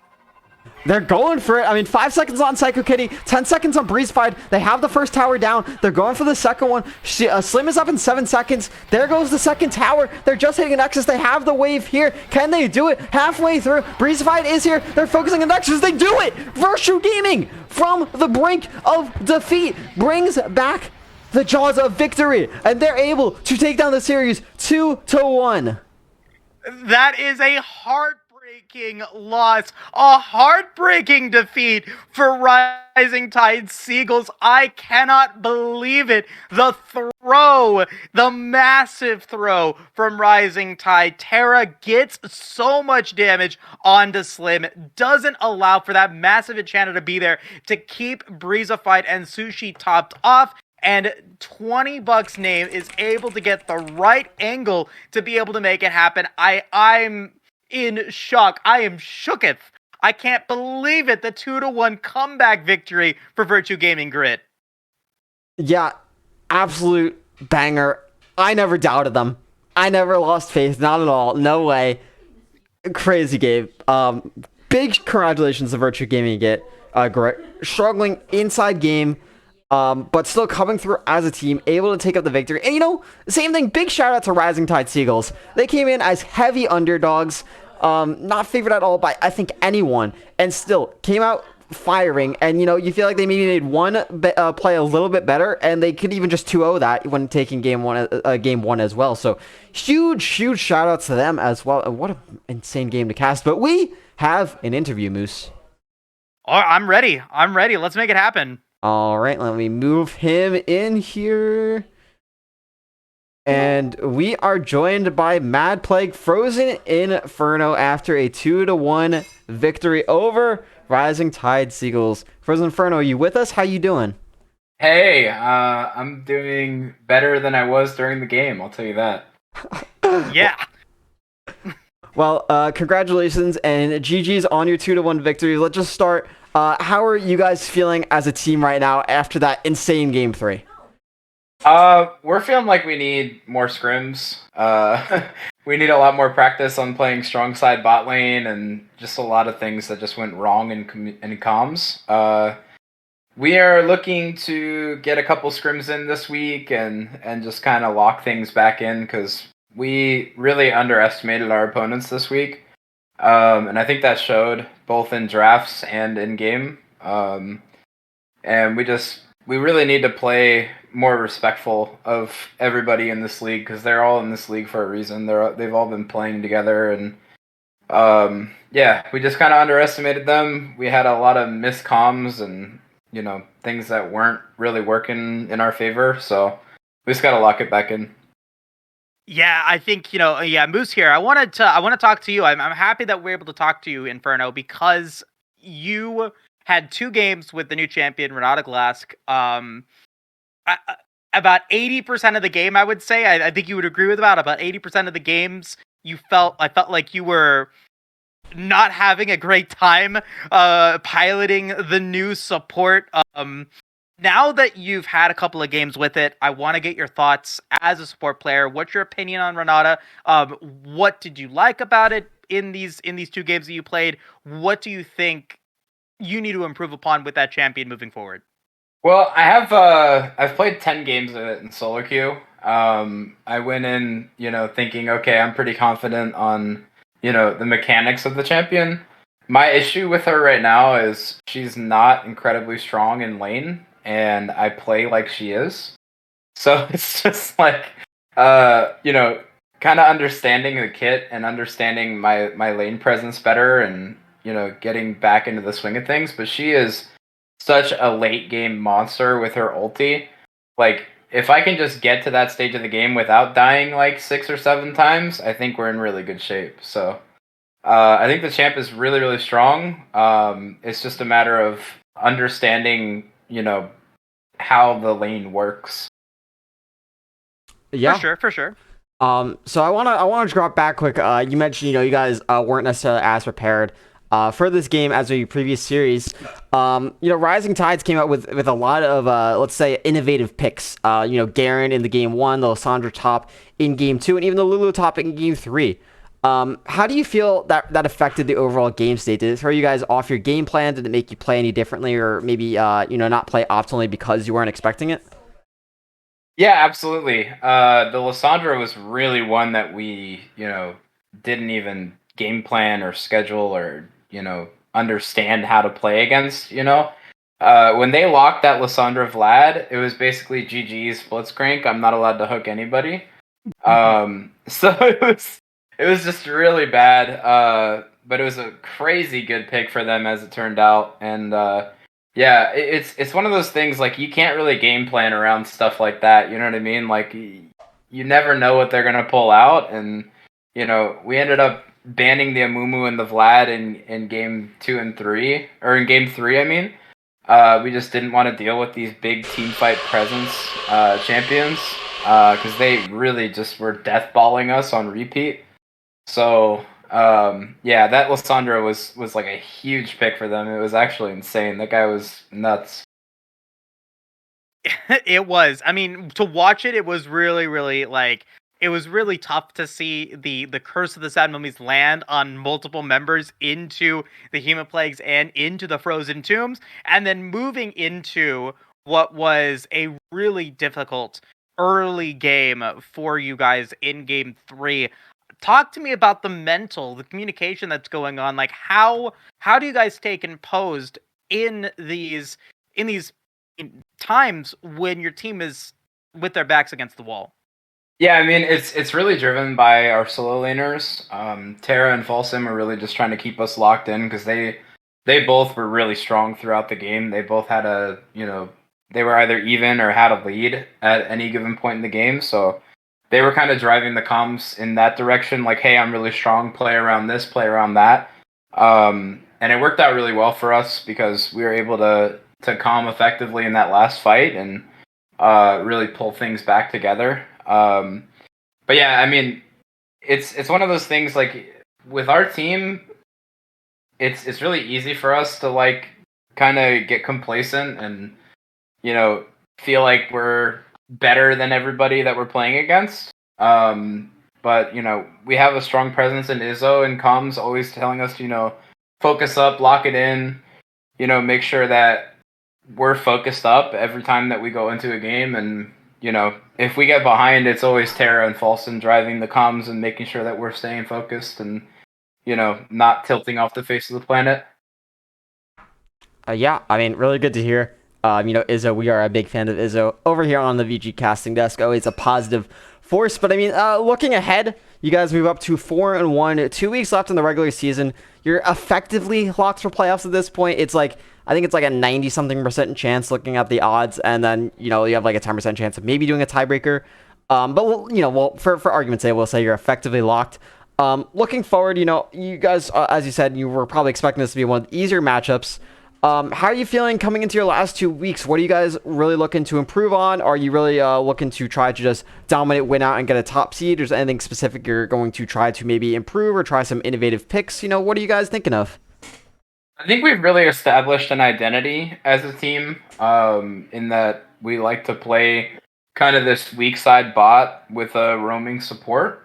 What we want to improve on is throwing a loop at the enemy teams and locking in these weak side top laners and playing in a strong side bot situation. Because really, like, all of our success that we've had and all of our success that we've garnered has been, with me on picks like Zilean and Bard where I'm impacting the map. But we're going to be working on getting ourselves in position to really play this strong side bot compositions that are thriving in kind of all pro scenes right now with Aphelios, Jinx, stuff like that. So yeah, this week we're gonna be really focused on getting that brushed up and being able to improvise our drafts and adapt to what the enemy throws at us, kind of like with the Lulu and Lissandra picks. Indeed. I mean, you guys definitely were able to bring Game 3 back. Definitely, I think, for the viewers watching, especially for me, who doesn't get to cast a lot of you guys' games, it definitely felt like that was a huge upset for you guys. So really congratulations on being able to bring it back, getting yourself to 4-1 in Group 4. You guys are one of the teams to beat, and you guys are looking pretty confident. So again, yeah, congratulations on your wins. Any shout-outs you want to give out to the fans still watching? Yeah, I want to give a shout out to my boy Campbell, who doesn't know anything about League, but always tunes into the cast. So shout outs to him. He's just always, supporting in chat and just kind of vibing and watching. But shout outs to you guys, as always, casting the games, producing for us. It's always a pleasure to be able to link these streams to my friends and, people that want to support us. So really, really cool that our org is able to do that for us. And, Ginger, as always, on the production and the cast at the same time. Shoutouts to you, and shoutouts to my boy Izzo, the J4 bot himself. Shoutouts to Izzo, amen to that. Well, thank you very much personally, and congratulations on the win. Congratulations to you and all of your team, and I'm looking forward to the rest of the regular season and hopefully a deep run in playoffs, but that is yet to be determined. Thank you everyone to tuning in for the stream tonight. Thank you, Moose, for casting with me on this lovely evening for you. But that is all we have tonight. Remember to follow us at Virtue Gaming Live on Twitch, at Virtue Gaming GG on Twitter. We will be live this week, I believe, on Tuesday for Aegis Esports Virtue Gaming Unity. We do not have any matches for Ambition this week, and we'll be back next Sunday again with Grit, unless they decide to reschedule. If they do, keep an eye on our Twitter, and we will keep you up to date. But anyway, thank you guys so much for tuning in. Have a great rest of your night. We will see you soon.